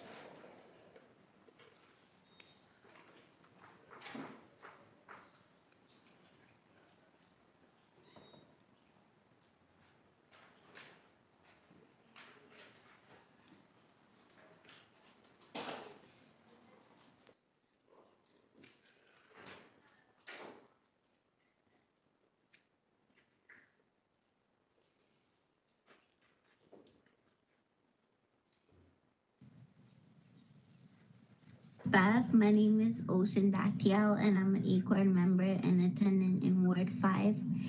I'm delegating in support of a municipal budget that supports tenants. My delegation will focus on the promising proposal to expand the Tenant Defense Fund into the Tenant Support Program. It's not news that tenants are at not only a financial disadvantage, but also a time disadvantage when it comes to the LTB. Corporate landlords have the luxury of using our money to hire lawyers to file LTV applications for eviction above guideline rent increases or to decide to stop providing housing altogether, and tenants don't have this option. This is something that really can be really frightening for people because this is the place where we live, and it affects us in all parts of our life. So for us to feel like we have some equality in being able to defend ourselves or have a say in a spot where we wouldn't have been able to previously, it makes a huge difference for us. So we're very grateful for that. The existing program that the city of Hamilton provides has been an immense help to tenants across the city already, and expanding the program will only help to further balance the scale of fairness at the LTV for Hamilton tenants. In my own experience with the Tenant Defense Fund, my landlord CLV has repeatedly charged frivolous above guideline rent increases for years on end. And we are also not benefiting from the increases because they are using all of their funds to update the newer apartments, and our apartments are not getting the proper maintenance that we're asking for. So we're not even really benefiting from the increases that they're receiving and that we were previously kind of uncomfortable with fighting because we didn't know. We did fight an AGI on our own as an independent tenant association, and it was stressful and drawn out. A lot of people weren't even like aware or involved in it also, and there was just a lot, I think, that everybody didn't know. So the fact that we are able to this time have proper legal representation just made a huge difference in the whole process. Just knowing that we have the equal opportunity to speak also and like tell them our side of what's going on. The most recent AGI we organized with Acorn, who assisted us with applying to the TDF, and the process was handled smoothly by paralegal paid for through the program, so it took a lot of stress off of us, and something where we didn't even know what to do or didn't have the time. That everything was just put together smoothly. It makes us feel a lot better, even just to have one person represent, because I know a lot of people were also not feeling comfortable to be involved, where one person could just go and be represented for everybody. A lot of people were concerned about the bullying from the big landlord for just speaking up. And that, I think, was the biggest challenge. But once we know that we're actually being represented properly, that we're not just a group opposing them, that we're actually being represented professionally and properly, I think took a lot of fear and gave a lot of people more hope that they have not just let them get their way and continue to make more money while we're the ones that keep suffering from it.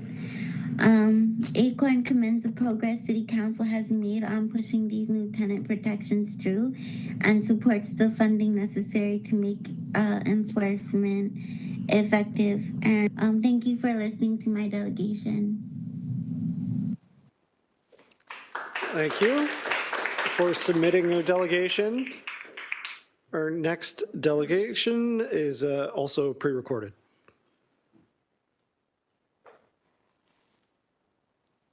And following Marnie's delegation will be Mason Fitzpatrick.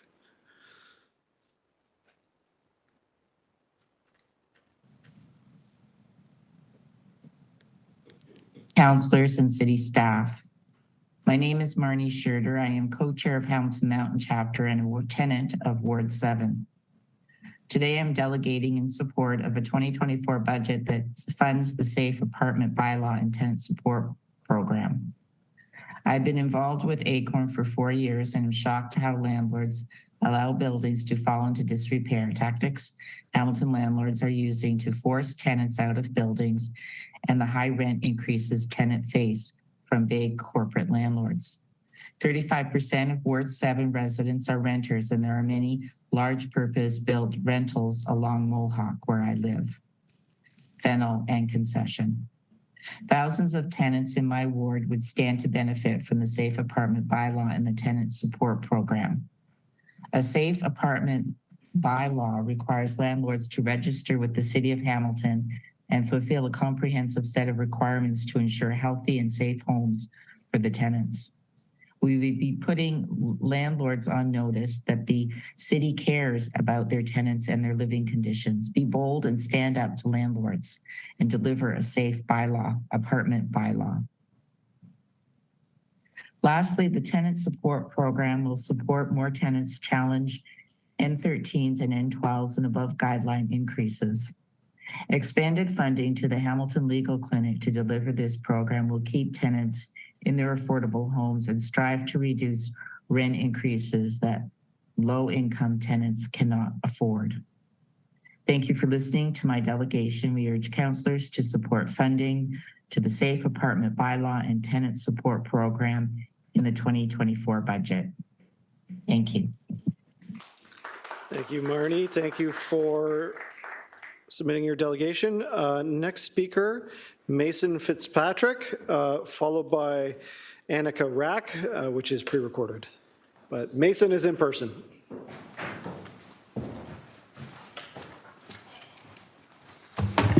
Hey friends, how are we doing today? Now, you've heard a number of delegations related to the police budget tonight. I got another one for you. I won't detain you long. I promise to be as brief and specific as I can. Now, I remember voting for a progressive city council and a progressive mayor. So you can imagine my surprise when I saw that this year we're rolling out a $13.8 million increase to the police budget. Now, this increase is in order to keep up with the police board's 10-year capital plan, which, if you look at, I believe, reveals a culture of what I would call frivolous spending.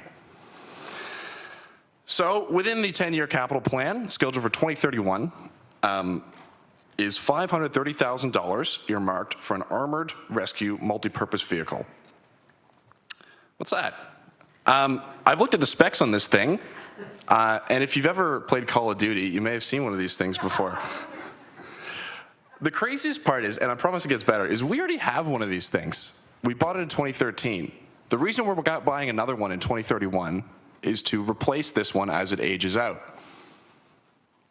Now, council, respectfully, I urge you to let it rust. We don't need one of these things in our community. One's enough.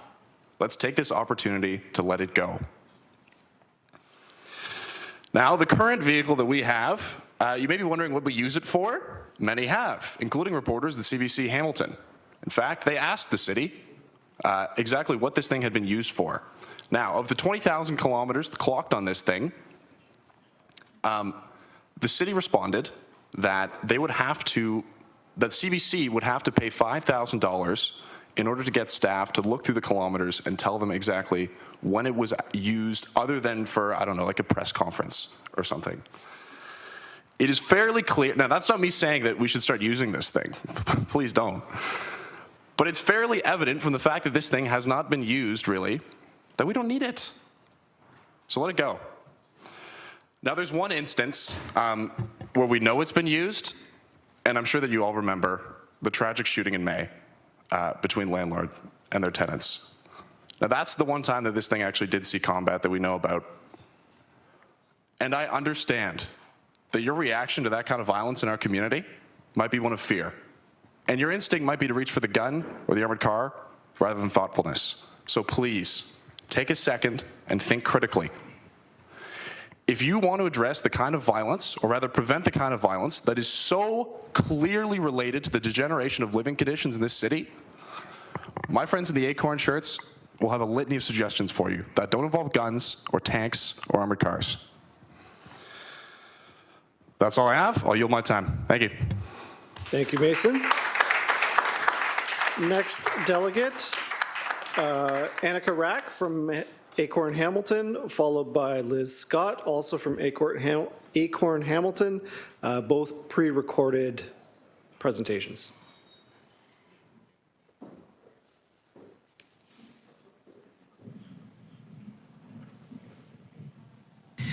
Hello, City Councilors and staff. My name is Anika Rack, and I am an Acorn member and a tenant in Ward 5. I am delegating in support of a municipal budget that supports tenants. I've delegated in supports of these issues last term, and it was exciting to see the unanimous council support. Now we need to bring it home. The effort, burdens of complaint-based bylaw systems, burdens of follow-up falls on the tenants, the process of submitting the complaints can take hours and even days. Riverdale has a high immigrant population, and the language barrier is difficult to have people know their rights. Acorn commends the progress council has made on pushing these new tenants protections through and supports the funding necessary to make enforcement effective. And thank you for listening to my delegation. Thank you for submitting your presentation, Annika. Our next delegation is Liz Scott.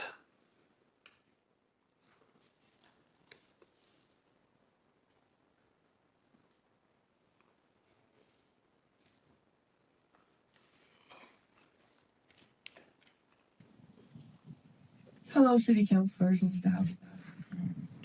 My name is Liz Scott, and I am a board chair of the Acorn Stony Creek chapter and a tenant in Ward 5. I am delegating today to support a budget that supports tenants. I will talk today specifically about the max heat bylaw and safe apartments bylaw. Extreme heat in the summer is costly and has major health impacts on low-income tenants who don't have access to cooling options. In my own personal experience, I've lost sleep and experienced muscle cramps and migraines at night due to extreme temperatures, while still cutting into my groceries budget to pay for my air conditioning expenses. Hamilton needs a comprehensive max heat bylaw that protects tenants from the financial and health impacts of climate change. For the safety apartment bylaw, Acorn commands City Council for taking a bold step towards municipal landlord licensing, something we have organized for since 2018. We urge councils to explore any options to start building inspections sooner than 2025, even on a most urgent basis, because tenants are struggling. In my own building, we are organizing with Acorn to fight for not only repairs, but also AGI in a building where tenants have had to fight tooth and nail to get hot water. For example, Golden Equity, our landlord, is trying to change tenants in the form of an above guideline rent increase more than $800,000 for a parking garage that is unfinished, floods regularly, and is currently leaking sewage. The current complaint-based bylaw system takes hours and days out of tenants' lives, who are just trying to make sure that the laws landlords break every day get enforced in some way. Acorn supports the funding of the safe apartment bylaw and the next step for a maximum heat bylaw. Thank you for listening to my delegations today. Thank you for submitting your delegation, Liz. Our next pre-recorded delegation is Shannon McKnight, followed by Bill Johnston, also pre-recorded.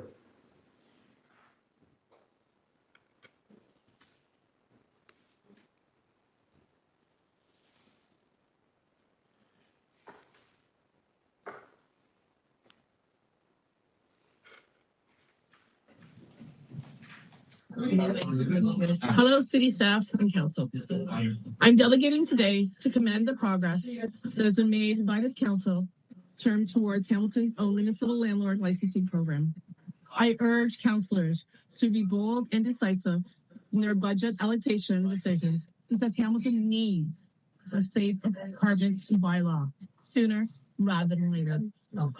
My own experience, I live Hamilton Manor Apartments, 810 Hamilton. The landlord famously refuses to maintain the building. When I made a public review about these issues, they threatened to sue me. I did not leave a favorable review. Some of the issues. Pause for a second. It's the video? Okay. Sorry. There is access door repairs when needed, which is a violation of the fire code. There's no intercom. So tenants open for EMS, police, and fire, as there is no easy entrance. There's issues with pest control. Or lack of. I've endured loss of heat, which has been an ongoing issue. It's been on and off over the last month or so. We hot water for 3 days in a row. A tenant needed a ramp. It negotiated 50-50 with management, and then the ramp was installed. We also currently have an empty apartment with a full freezer of meat that has no hydro, and that's been about 3 months, and management is very aware.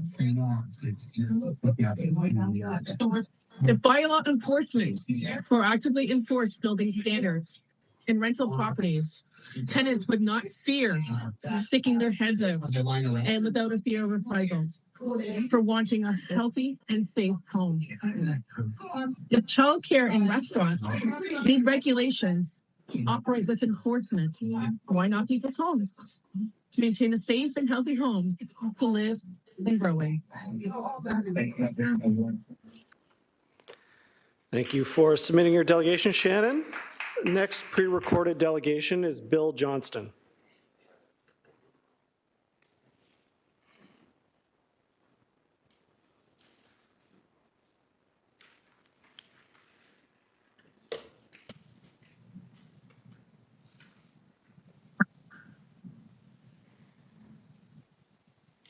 Madam Mayor, members of City Council and city staff and members of the public, my name is Bill Johnston and I'm a resident of Dundas in Ward 13.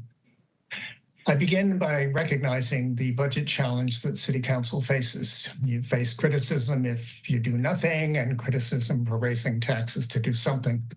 And a whole series of problems are worse today, from lack of affordable housing and homelessness to infrastructure challenges and climate, because of lack of action or inadequate action in the past.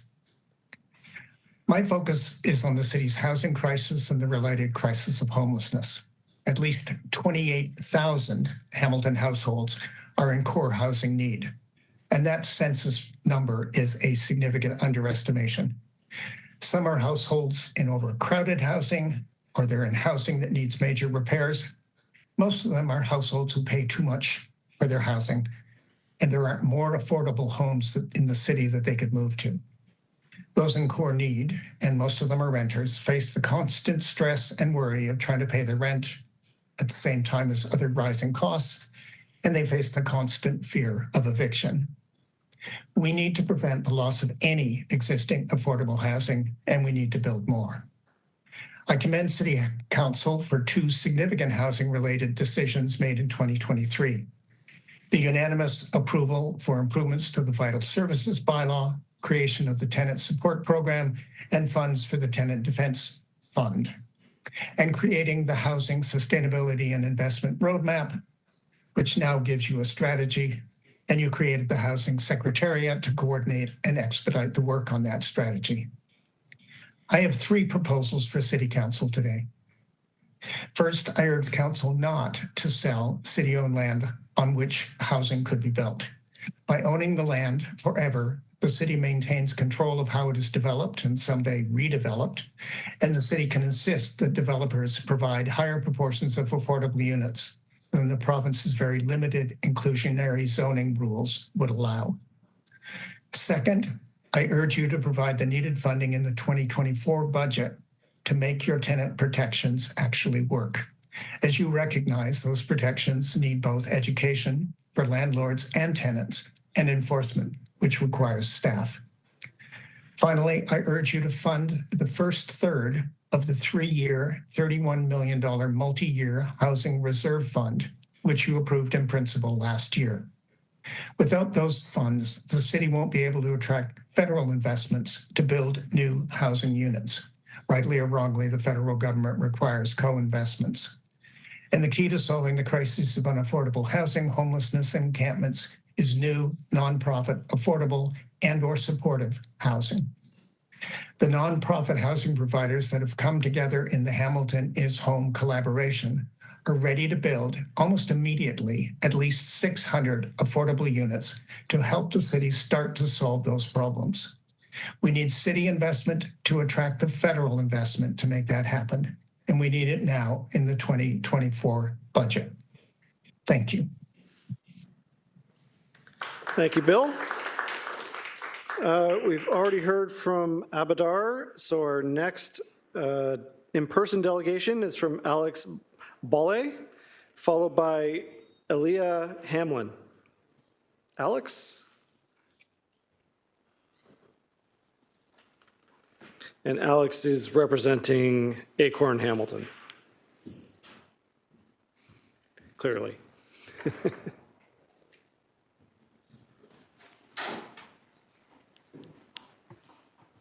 Yeah, can you tell? Yep, please go ahead. All right. My name is Alex Balla, and I'm here on behalf of Acorn. Honorable members of the City Council, thank you for allowing me to speak to you today. Hamilton is suffering from a problem plaguing our entire country. We are living through one of the greatest housing crises in Canadian history. And the divide between those who own homes and those who do not is staggering and continues to grow. As I've spoken with the residents of Hamilton, homelessness has come up routinely as one of the greatest concerns our city faces, and it too is continuing to rise. The profit interests of landlords and lived interests of tenants in their buildings is often directly opposed, and it is essential that the city devote its resources to bold and immediate action to resolve this crisis of a lack of secure and affordable housing and provide and protect those who would be preyed upon by the opportunistic. To a landlord or corporation, a residence is an investment opportunity, but to a renter, it is their home, their shelter, where they live and recover to contribute to their communities and live their lives. Stress, infestations, mold, excess cold, and heat detract not only from their quality of life, health, and happiness, but also their energy and their ability to recover and participate in their jobs and community.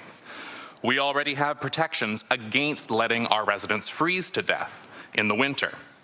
But as climate change continues to produce extreme temperatures at both ends, it is essential that we protect our people and our strained healthcare system from the preventable heat-induced illness and death.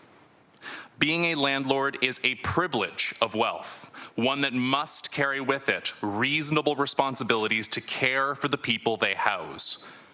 To be honest, it surprised me that we do not already have common sense requirements that landlords ensure that they adequately protect their renters from severe weather. My goal here today is to ensure that this oversight is remedied by taking steps towards a max heat bylaw and the budget fund the enforcement of the Safe Apartment Bylaw and tenant support program that Acorn as an organization has fought so hard to make a life-changing reality for Hamilton's renters. Tomorrow, my colleagues will touch on the cruel and manipulative realities in the practice of rent eviction. But today, I want to congratulate Acorn on its successes after 6 years of advocacy to establish with the City of Hamilton a comprehensive set of requirements to ensure health and safety in apartment rentals with the Safe Apartment Bylaw and the expansion of the Tenant Support Program covering N13 rent evictions and dem eviction. These victories were necessary but not yet sufficient. As the 2024 budget is considered, I urge this council to provide these programs the funding they are asking for and to help protect those most vulnerable to predation. The people of Hamilton deserve our protection. And the greater the quality of life we can ensure for our citizens, the more investment, joy, and community building we will be able to see as a result.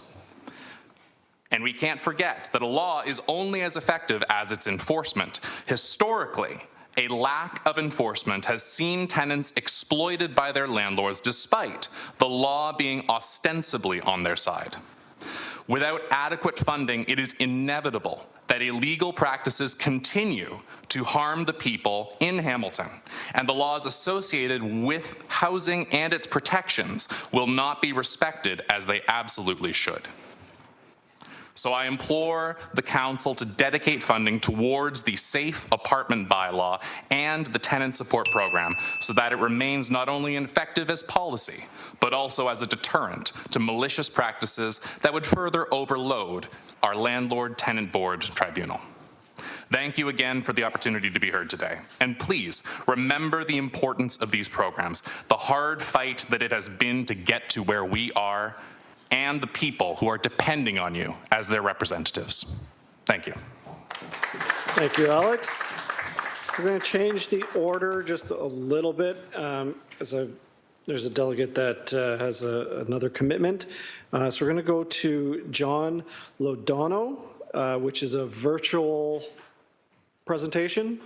So John, if you're able to activate your video and microphone. Hi, can you hear me? I can hear you. I don't see you. Okay. How do I activate my? I don't know how to activate my video. Sorry. That's okay. If you're not able to activate your video, we can hear you loud and clear, so you can just proceed with an audio delegation. Thank you. Thank you for allowing me to speak. I'm a resident of Ward 13. I live just outside of Waterdown on a concession road. And I think, well, first of all, I'm a retired accountant, okay? I would be pleased to help council go through the budgets to determine any savings that are possible. Looking at Scott Riley's note or article in Hamilton Spectator, I see some of the percentage increases and I'm just dumbfounded. Like, we're a corporation, $2 billion corporation, and I think there's all kinds of savings to be found in this budget process. And like I said, I'm volunteering to help council for free because I'm a retired accountant. And that's all I have to say. Thank you, John. Appreciate the offer. Our next presentation is from Aaliyah Hamlin, followed by Laura Katz. And Carl Andrus from the Hamilton Community Benefits Network has withdrawn his delegation. Aaliyah?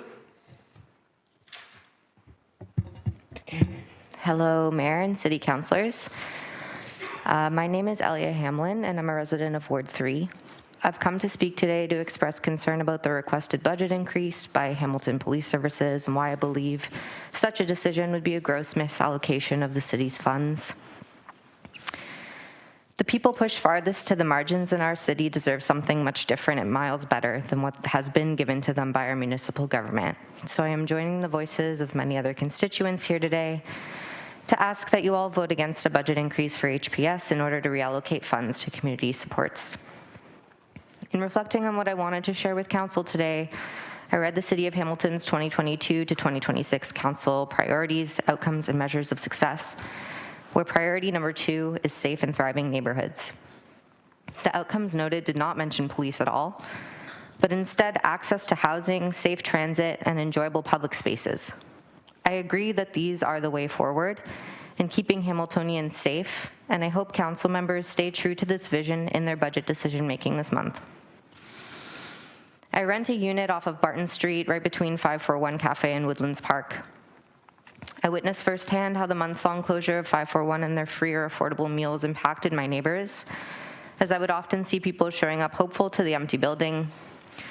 People in my neighborhood are hungry. Many of these were the same unhoused neighbors I had earlier last year, who were unfortunately kicked out of Woodlands Park by HPS without being offered permanent housing as an alternative. Year after year, the city increases tax dollars that are given to the Hamilton Police while we have neighbors who struggle with having their most basic needs met. Poverty is a policy decision. It is within the city's power, and it is the responsibility of this local government to make a meaningful change to the lives of people in Hamilton who have been marginalized by budget decisions like the gross overfunding of Hamilton's police force. Time and time again, Hamilton Police Services have failed to keep Hamilton residents safe and often go as far as actively brutalizing and harassing our city's most vulnerable community members, including those who are poor, disabled, racialized, and queer. In 2023, police provided data that showed Black people in Hamilton were subject to 17% of use of force incidents, while making up only 5% of our population, constituting a gross overrepresentation. A CBC article noted the police response to this data, that these numbers didn't necessarily indicate an issue of racism or discrimination in HPS, and that there needed to be further investigation.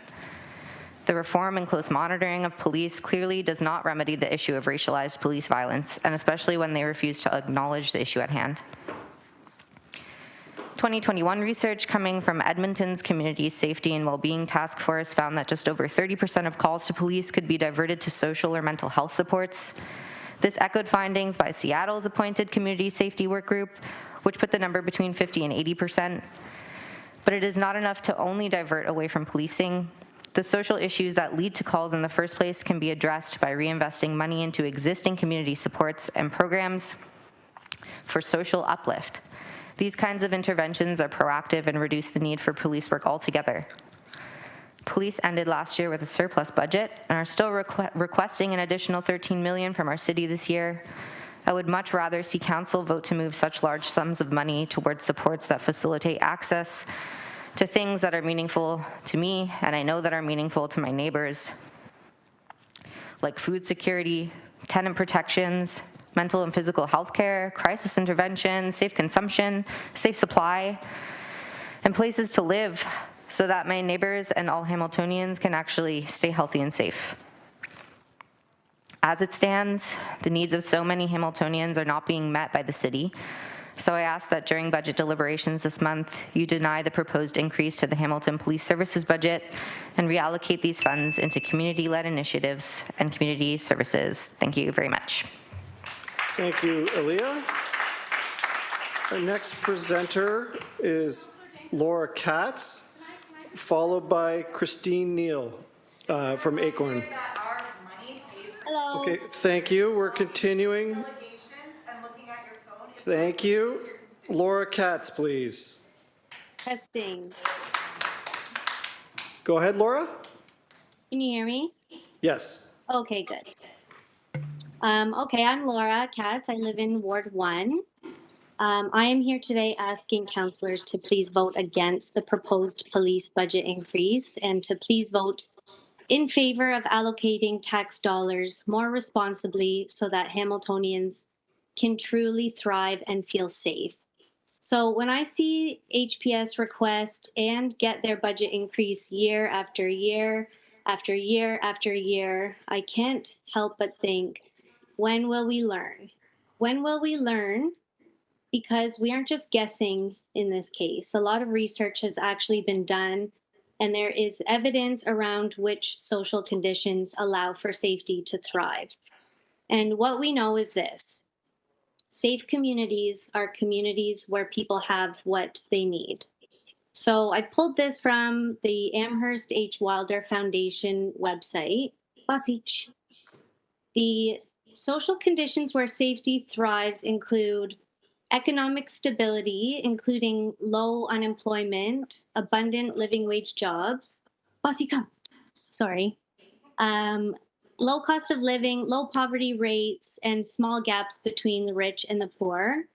Neighborhood connections, including high rates of home ownership, socio-economically mixed neighborhoods, high levels of trust between neighbors, positive community engagement, community influence on local laws and policies, youth engagement opportunities outside of school, including arts, recreation, volunteering, youth workforce development programs, quality education, including high quality, affordable early childhood education, high rates of students feeling connected and engaged in school, low truancy and suspension rates, quality healthcare, including culturally meaningful mental health supports, and lastly, quality physical environment, including clean and vibrant public spaces, healthy tree coverage, organizations and businesses that foster connections like civic engagement organizations and youth programs. So I will say this part again. Safe communities are communities where people have what they need. So if you will indulge me, I'd like to walk everyone through a thought exercise. So I'd like you to please close your eyes, if you will. I'd like you to picture being in your home. Picture walking out your front door or going onto your balcony or looking out your window. Now you can picture this scene during the day or night, any season you wish. Now imagine having feelings of safety in your body in that scene and what that safety feels to you. What about that scene contributes to you feeling and being safe? What conditions of safety does your community need? What are community leaders doing in this picture to make sure you and your neighbors feel safe? So you can open your eyes now if you close them. So what did you picture when you thought about a safe community? For me, I picture everyone having a comfortable home. I picture everyone being fed. I picture my neighbors gathering in a clean and leafy park. I picture frequent transit service. I picture everyone, young, old, disabled people using sidewalks without fear of being hit by a car. I picture protected bike lanes, thriving, accessible rec centers, students feeling connected and seen in school. I picture people feeling proud of their culture and religion. I picture protected natural spaces and, of course, clean water. For me, police was not in that scene, in that picture at all. So I would just like you all to be honest with yourselves and note whether or not police were present in your picture-perfect idea of safety. So with that, the last thing I wanted to say was that I know it will be trickier for my family to pay a higher property tax, but because I am a homeowner, I do think it's fair that I should pay a bit more. However, when a large chunk that's only getting larger every single year is going to police, I find it grossly unfair and unfair to people in this city who are struggling more than you and I can even imagine. So I would just ask for City Council to please have courage and to not allow this increase another year, and to listen to the people delegating today from Acorn, from DJNO, Hamilton 350, from HARRC, from Environment Hamilton, Equity Network, Elizabeth Bloomfield's powerful delegation, for you to have an open mind. And we need to go upstream and not just throw more money into the HPS budget. With thanks for listening. Thank you, Laura. Next delegation, Christine Neely from Acorn, followed by Don McLean from Hamilton 350. Welcome, Christine. Hello. Good afternoon, Madam Mayor, It's actually evening now, isn't it? Yes. I haven't eaten dinner. I'm hungry. City councillors and city staff. My name is Christine Neal, and I'm the chair of ACORN's Downtown Chapter and a tenant in Ward 2. And I know you all hate me because I've talked here before. I am delegating today in support of the 2024 City of Hamilton budget, funding the tenant support program, safe apartment bylaw, and renovations license and relocation bylaw. Last year, Council unanimously approved the creation of the safe apartment bylaw and the tenant support program. These programs will support tenants defending their homes from no-fault evictions and AGIs, resulting in high rent increases, and proactively work to ensure landlords keep their properties in good repair.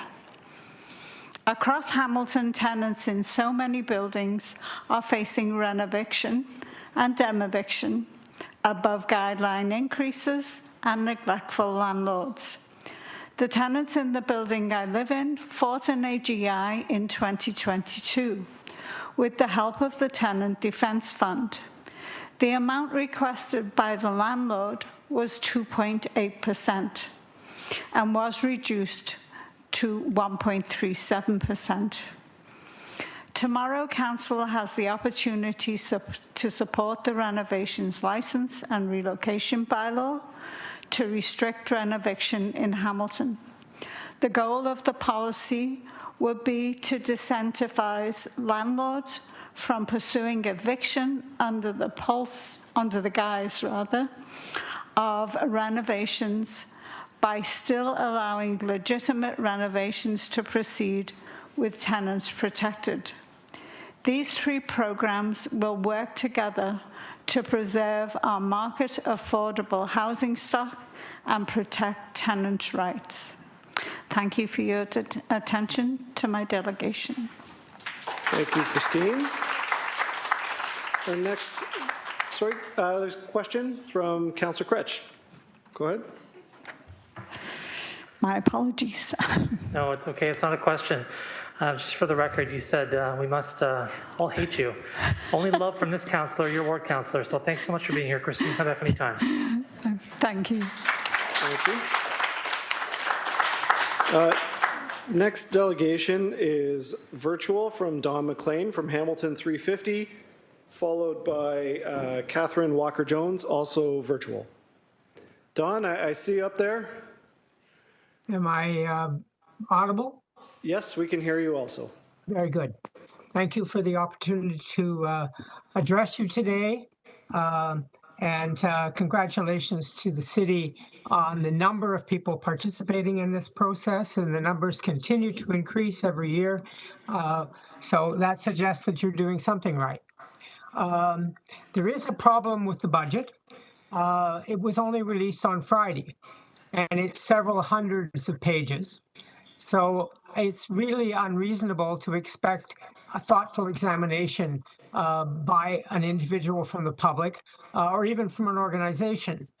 So I suggest that one of the things that we need to do is add another budget input day, at least one more for the public, giving us the possibility of actually examining this budget in more detail. Most of the presentations you've heard today don't rely on having looked at or read the budget, and that's quite reasonable. There are, as I said, a great increase in public engagement, but it also includes some confusion, and there may be a basis for a process to be explored to allow people to ask questions as a prelude to coming on and being a delegate before council. And that might be done in ways that are by email and so on. I'd like to express full support for the Labour Council Care Fare proposals. We need to expand transit use and availability to combat the climate crisis. I think we can partly cover costs of that by cutting back the roads budget. But if there is a substantial portion of the Labor Council's proposals, which really don't require any additional budget. Making transit free for those who can't afford it at present does not reduce fare revenues. We're not getting those revenues at the moment. It just means a lot more opportunity for people on OW and ODSP, including and giving them increased economic opportunities, increased health benefits, including a responsiveness to extreme heat. Public transit is not only good climate mitigation, it reduces emissions and the things which actually drive emissions, like more vehicles, but a very necessary climate adaptation measure to help people in our city get through the cost of living impacts that are partly coming at us from the climate crisis. We know everything from food to infrastructure is going to cost more so long as we keep destroying nature that sustains us. And to be resilient locally to these global system shocks, we need fare-free options for people to get around so they can maintain their well-being and the well-being of the city as a whole, as fewer people can afford to live car-centric lives. A number of the delegates today have spoken about the police budget. I endorse what they've had to say. This is, as far as I can make out, and I've been watching council for a long time, the largest annual increase in memory. And I know that councillors recognize that there's some difficulties in rejecting a police budget and provincial intervention likely as a result of that. But that's not a reason not to stand up for what is right. This city has shown that it is willing to take on unfair provincial measures, such as the forced urban boundary expansion and the forced removal of portions of our lands from the Greenbelt. And this is another example of an unfair provincial situation. The funding opportunity is here in the huge, even just in the increase, but in the enormous portion of the budget that is now being dedicated to police. Close to 20%, $1 in $5. And that needs to be emphasized by councillors. It needs to be highlighted and it needs to be fought. And I think you have an opportunity here to do something in those directions. I have a question that comes from the what I've looked at in the budget, and as I say, it's huge, and I've only looked at little bits of it.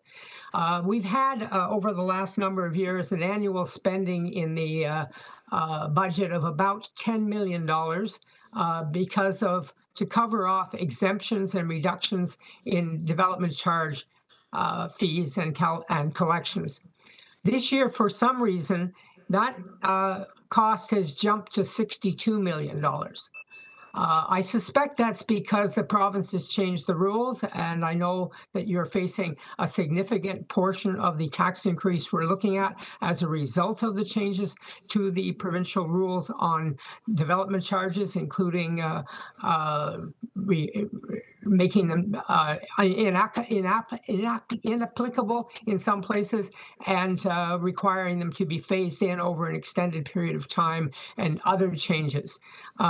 If that's what is going on here with that $62 million, I suggest it's the wrong way to describe provincial downloading. This isn't because of decisions of the council with respect to exemptions and reductions, which the $10 million was about.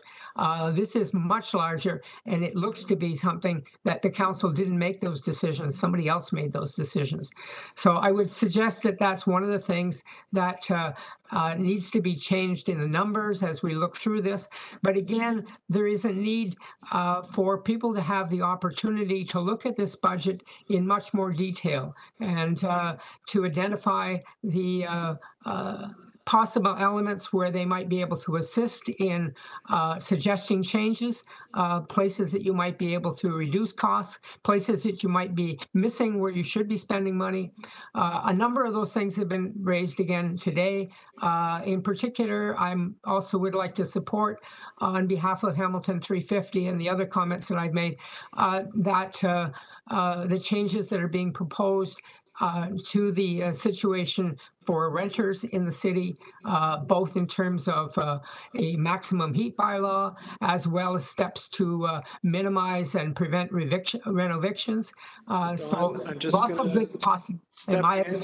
You're a little bit over your time. Okay, If you're I'm able to happy just to wrap be up, wrapping please. up.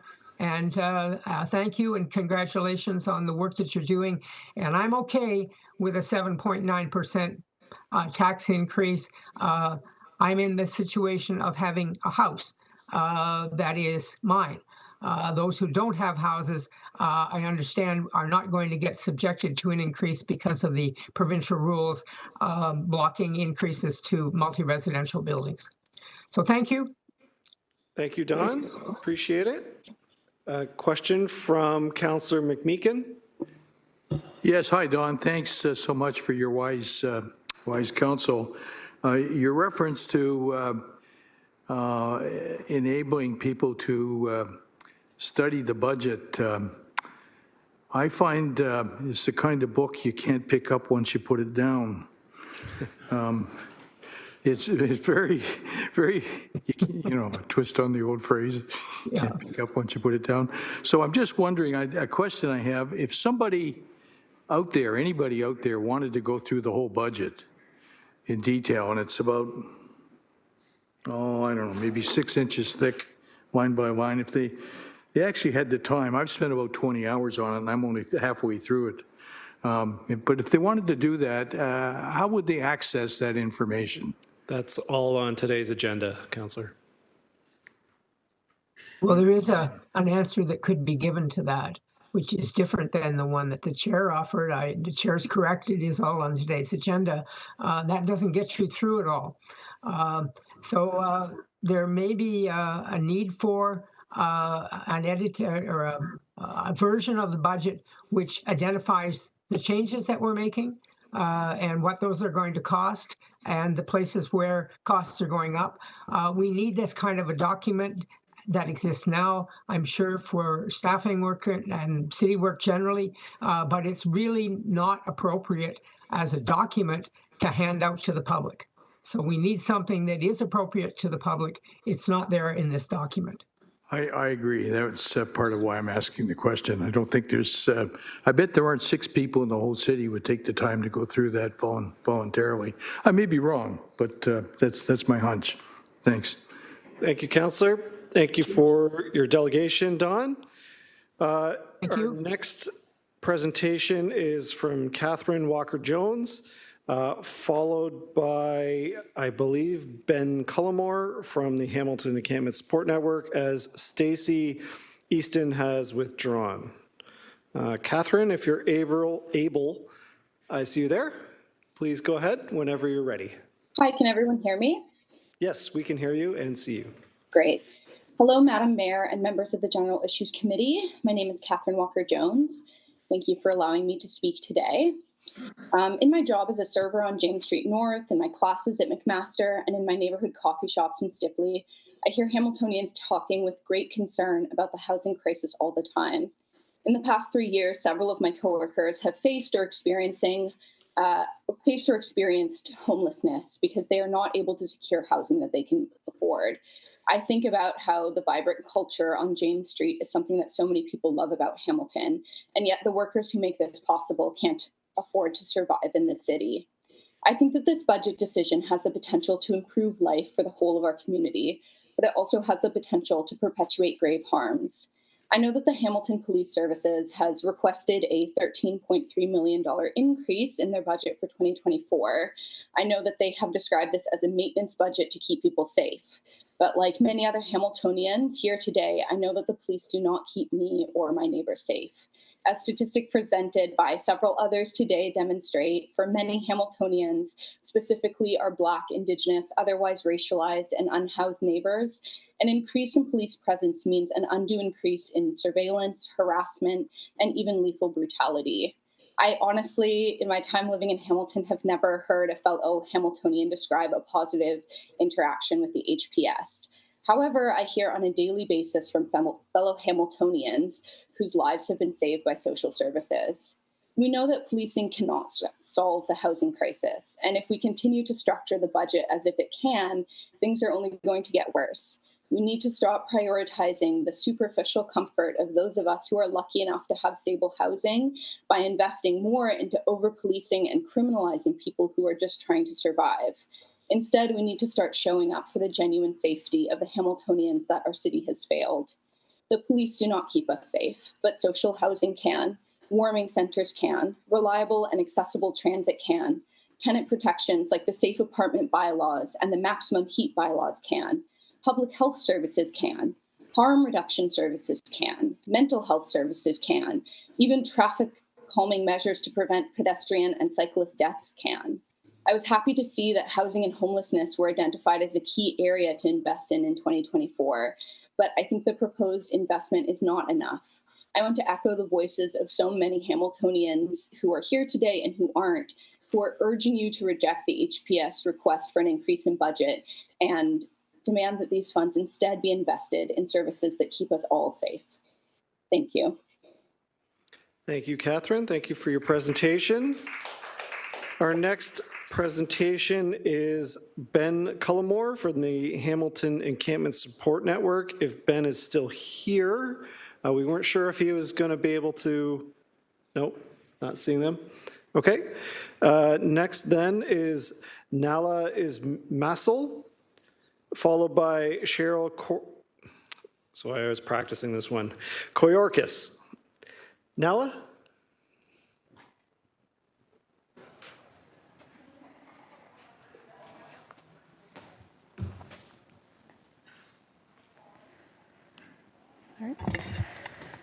Hello, Mayor and City Councilors. My name is Nala Ismail, and I reside in Ward 4.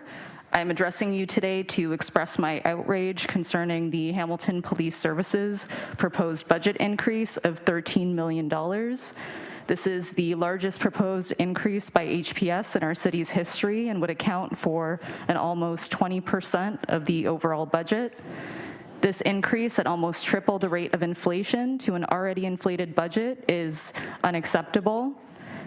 The evidence is clear, and many constituents have clearly and passionately outlined this before me. I'd also like to note that the outpouring of voices speaking against the proposed budget increase, and there hasn't been a single constituent speaking in favor of it today. Let this be an indication of what we implore you to do today, and that is the moral and just decision to not increase the budget. What I have written isn't novel or even interesting at this point. I am simply lending my voice to the choir when I say that we cannot police our way out of homelessness, an overdose crisis, climate crisis, or any other crisis that has been exacerbated by the misspending of our money. There are evidence-based initiatives outlined by many people that make our communities stronger and don't employ violence, coercion, control with impunity in the form of policing. Reinvesting in our communities means investing in social housing, healthcare, drug consumption sites, non-carceral and non-punitive intervention initiatives, safer supply, and other forms of harm reduction. These are life-saving interventions that work, unlike policing. Mayor Horvath and city councilors, you are not beholden to rubber stamping this annual misallocation of resources against public interest and safety. You are not beholden to arbitrary HPS budget forecasts and two-year plans. We know that investing in police solutions at the expense of community initiatives will result in increased homelessness, food insecurity, and overdose deaths. I'd like to reiterate the points from last year, as I couldn't have said it better myself, and sadly, they are even more relevant today. We need to reallocate the budget to existing community-led organizations that are offering services to communities made vulnerable by the inaction of governing bodies. We need to create effective alternative services such as crisis intervention, mental health centers, safe consumption sites, and housing. We need to reinvest our tax dollars that have otherwise gone to HPS towards initiatives fighting against food insecurity. We need to demilitarize the Hamilton Police Services. Our tax dollars fund their purchase of highly militarized and high-tech surveillance equipment. This equipment includes a fleet of drones and an armored Tyradine tank, which HPS has yet to provide comprehensive data on what they use it for. Perhaps it's because they have quite literally declared war on our poorest. It has costed taxpayers $279,180 and more than $60,000 in maintenance alone. Despite the lack of transparency and accountability, HPS dares to ask for yet another increase. Lastly, I'd like to read the names of people killed by HPS since 2011. Andreas Chinnery, James Kitley. I'm going to interrupt you there. This is a matter that would be brought before the Office of the Independent Police Review Director. This is not a matter for this council. It's all public information. It doesn't matter. That is my ruling as chair. I'm going to cut you off there. Do you have some How is final that democratic in any way? I'm not arguing with you. If you have some wrap-up comments about the budget, we'd like to hear it. Several of these cases are incidents where the person killed actually called HPS for help. Others involved persons were clearly distressed and in mental distress. In all of them, the HPS alleged to have been threatened, yet in almost none of the coroner's investigations did stories match or were the alleged weapons ever found. Several of the officers remain on the force collecting salaries that put them on the sunshine list. So once again, Nala, I'm sorry to interrupt. I didn't name any names. You're making a specific allegation against an organization. That is not a matter that this council It's all can public address. information. It's reported by CBC. I am not arguing with you. That's your second warning. Please continue. I think that kind of speaks for itself, to be honest. Thank you for your delegation. Next speaker is Cheryl Koyorkis from HCCI.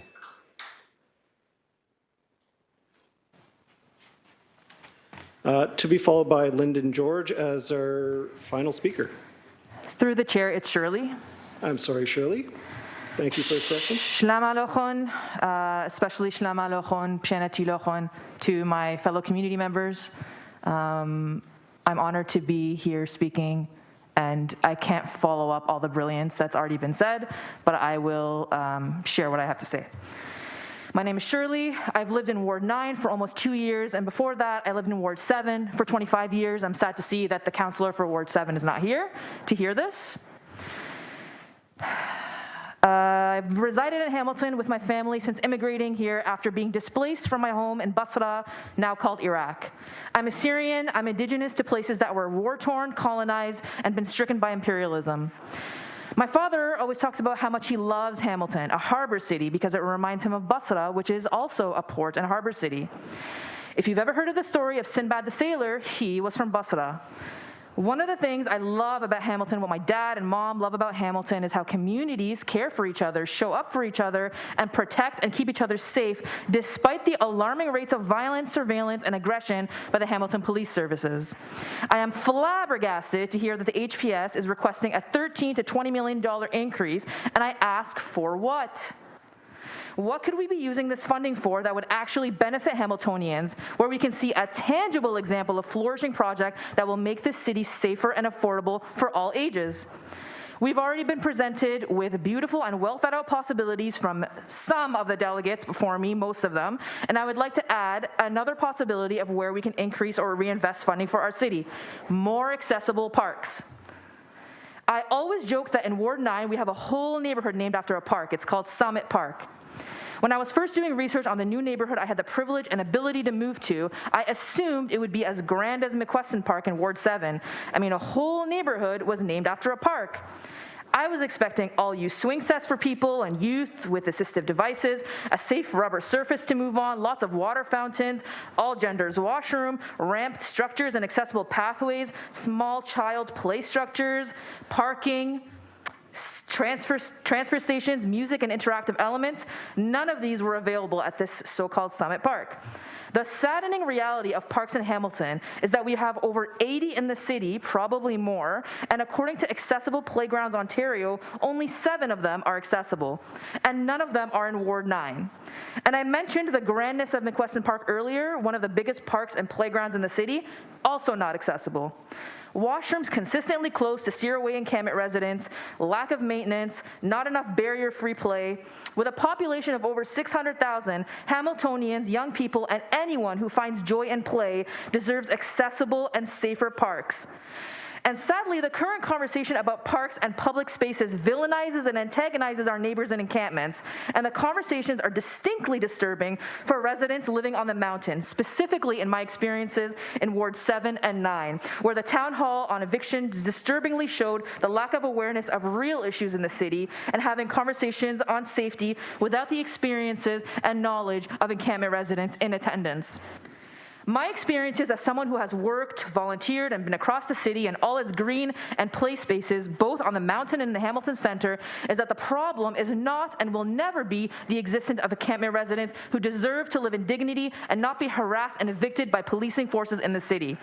I vividly remember being at Central Park this past summer and witnessing young people and families playing and having fun and enjoying the day while encampment residents existed and lived.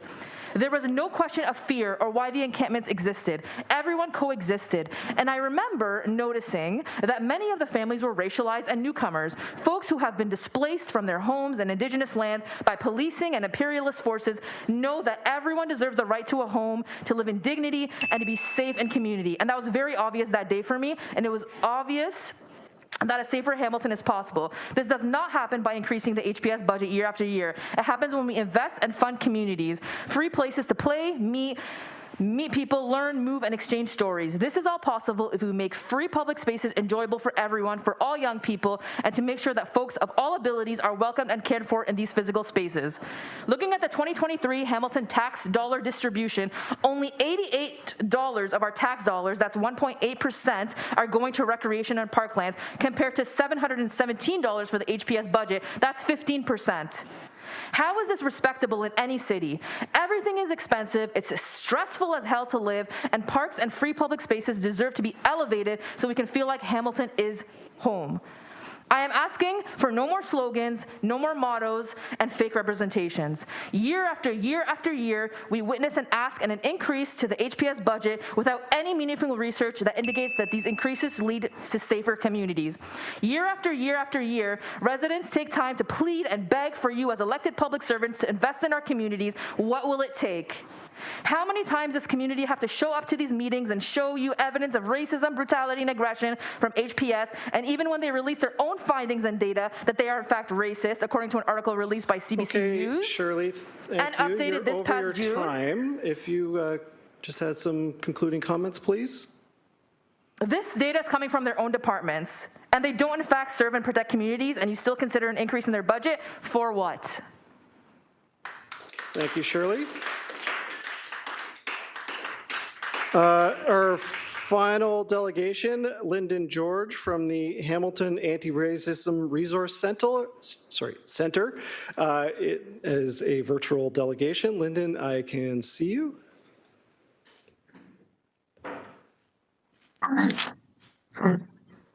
Through the chair to the mayor, committee members, city staff, and fellow community members, good evening. I'm Lyndon George, the Executive Director of the Hamilton Anti-Racism Resource Center, known as HARC. I'd like to begin by first expressing my appreciation for the city's ongoing operational funding support to the Hamilton Anti-Racism Resource Center. I'd also note all the funding to date has been through a one-time funding. The center continues to operate on funding that is scheduled to conclude in 2024. Today, I bring to your attention the important role of the Hamilton Anti-Racism Resource Center and encourage you to support the recommendation for sustainable funding for HARC in the 2024 budget. It's important to also note, as per HARC's presentation at the November audit AFNAA committee, HARC's funding request received unanimous support from the committee. HARC has been tirelessly working to confront racism, promote inclusivity, and foster a sense of belonging for residents. It has played a key role in creating an environment where the community turns to for support and ensures individuals are empowered to challenge and overcome barriers associated with experiences of racism and discrimination. However, the challenges related to racism persist, and in some cases intensify. Recent incidents within our community underscore the urgency with which we must address these issues.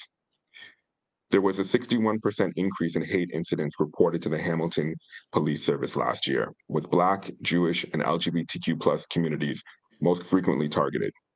We've seen that global events, such as the upcoming election south of the border and the ongoing war in Israel and Gaza, drive an increase in reporting of hate incidents.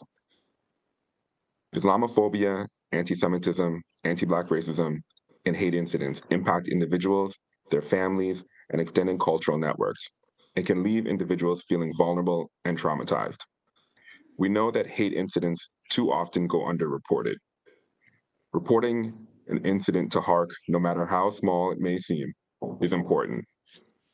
This is where I'm in my current HARC office, and I believe the cleaning staff may be here right now, so if the door does open, I apologize, but so I'm just going to pick up where I left off there. Reporting an incident to HARC, no matter how small it may seem, is important. Reports assist HARC to better target prevention, education, and outreach initiatives in our community. HARC plays a key role in building a Hamilton where everyone feels safe, respected, and valued. I'd also like to take this opportunity to acknowledge the work of HARC under its current funding. From impactful educational programs to community outreach initiatives, to supporting individuals who experience racism, hate, and discrimination, the center has been a driving force in making a positive difference in the lives of individuals. Yet we must also confront the reality of the challenges posed by racism, hate, and extremism, and that HARC is seeing a growing need to provide support, education, and intervention services to adequately address the needs. We must equip the center with the resources it requires to support the community. As mentioned, currently the center operates under one-time funding provided by the city, which ends in 2024. This is why I'm here today, before you today, urging City Council to consider and approve HARC's funding request for the 2024 budget. The proposed funding is not merely a numerical figure, but a strategic investment in the well-being of our community. It will empower the center to provide programs, reach residents, and actively engage with communities that need HARC support. I believe by investing in HARC, we are investing in the future of Hamilton, a future that includes Hamilton's diverse communities. I also want to highlight the overwhelming support HARC has garnered from community members, organizations, and partners. Their endorsements and testimonials echo the sentiment that an investment in the center is an investment to the betterment of Hamilton. Thank you for your time and consideration today. Thank you, Lyndon. Appreciate your presentation. So I'm just going to circle back. There's a couple delegates that we missed. I'm going to see if they are able to join us either in person or virtually. If not, we're going to invite them to please submit written correspondence for consideration with the remainder of the budget. So first is Raina Guler. Raina, not seeing anyone here or online. Next was Nicole Tolinar. Nicole Tolinar, not seeing Nicole in person or online. Barbara Silva, that was a virtual delegation. Not seeing Barbara on the list of those present. I think that was everyone. And then there was a couple people, Stacy Easton and Ben Cullimore were to be in person, but I believe they weren't able to stay to the end. So I think that's it. Okay, so if you were not able to delegate, again, we encourage everyone to please submit written correspondence for consideration with the remainder of the budget. Really do appreciate each and every one that took the time to delegate this afternoon/evening. So with that, I need a mover and a seconder to receive all of the delegations. Moved by Councillor Nan, seconded by Councillor Alex Wilson. All in favor or opposed? And I'm just going to note that somehow it's still daylight in Councillor Wang's office. It's a magic office. Yeah, she brightens up everything.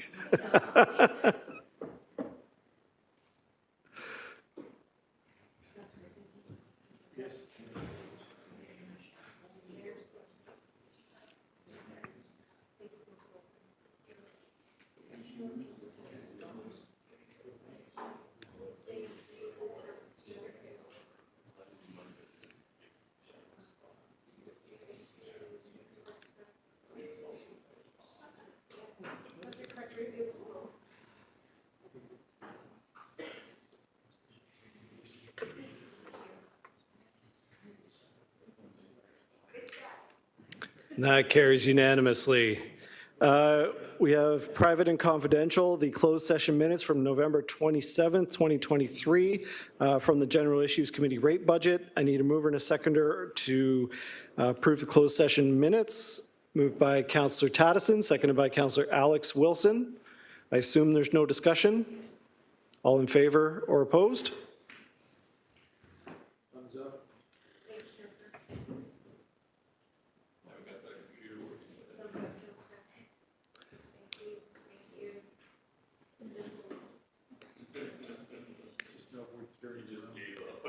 That is unanimous. And mover and seconder to adjourn. Who haven't I got on the board today? Moved by Councillor Spatafora, seconded by Councillor Jackson.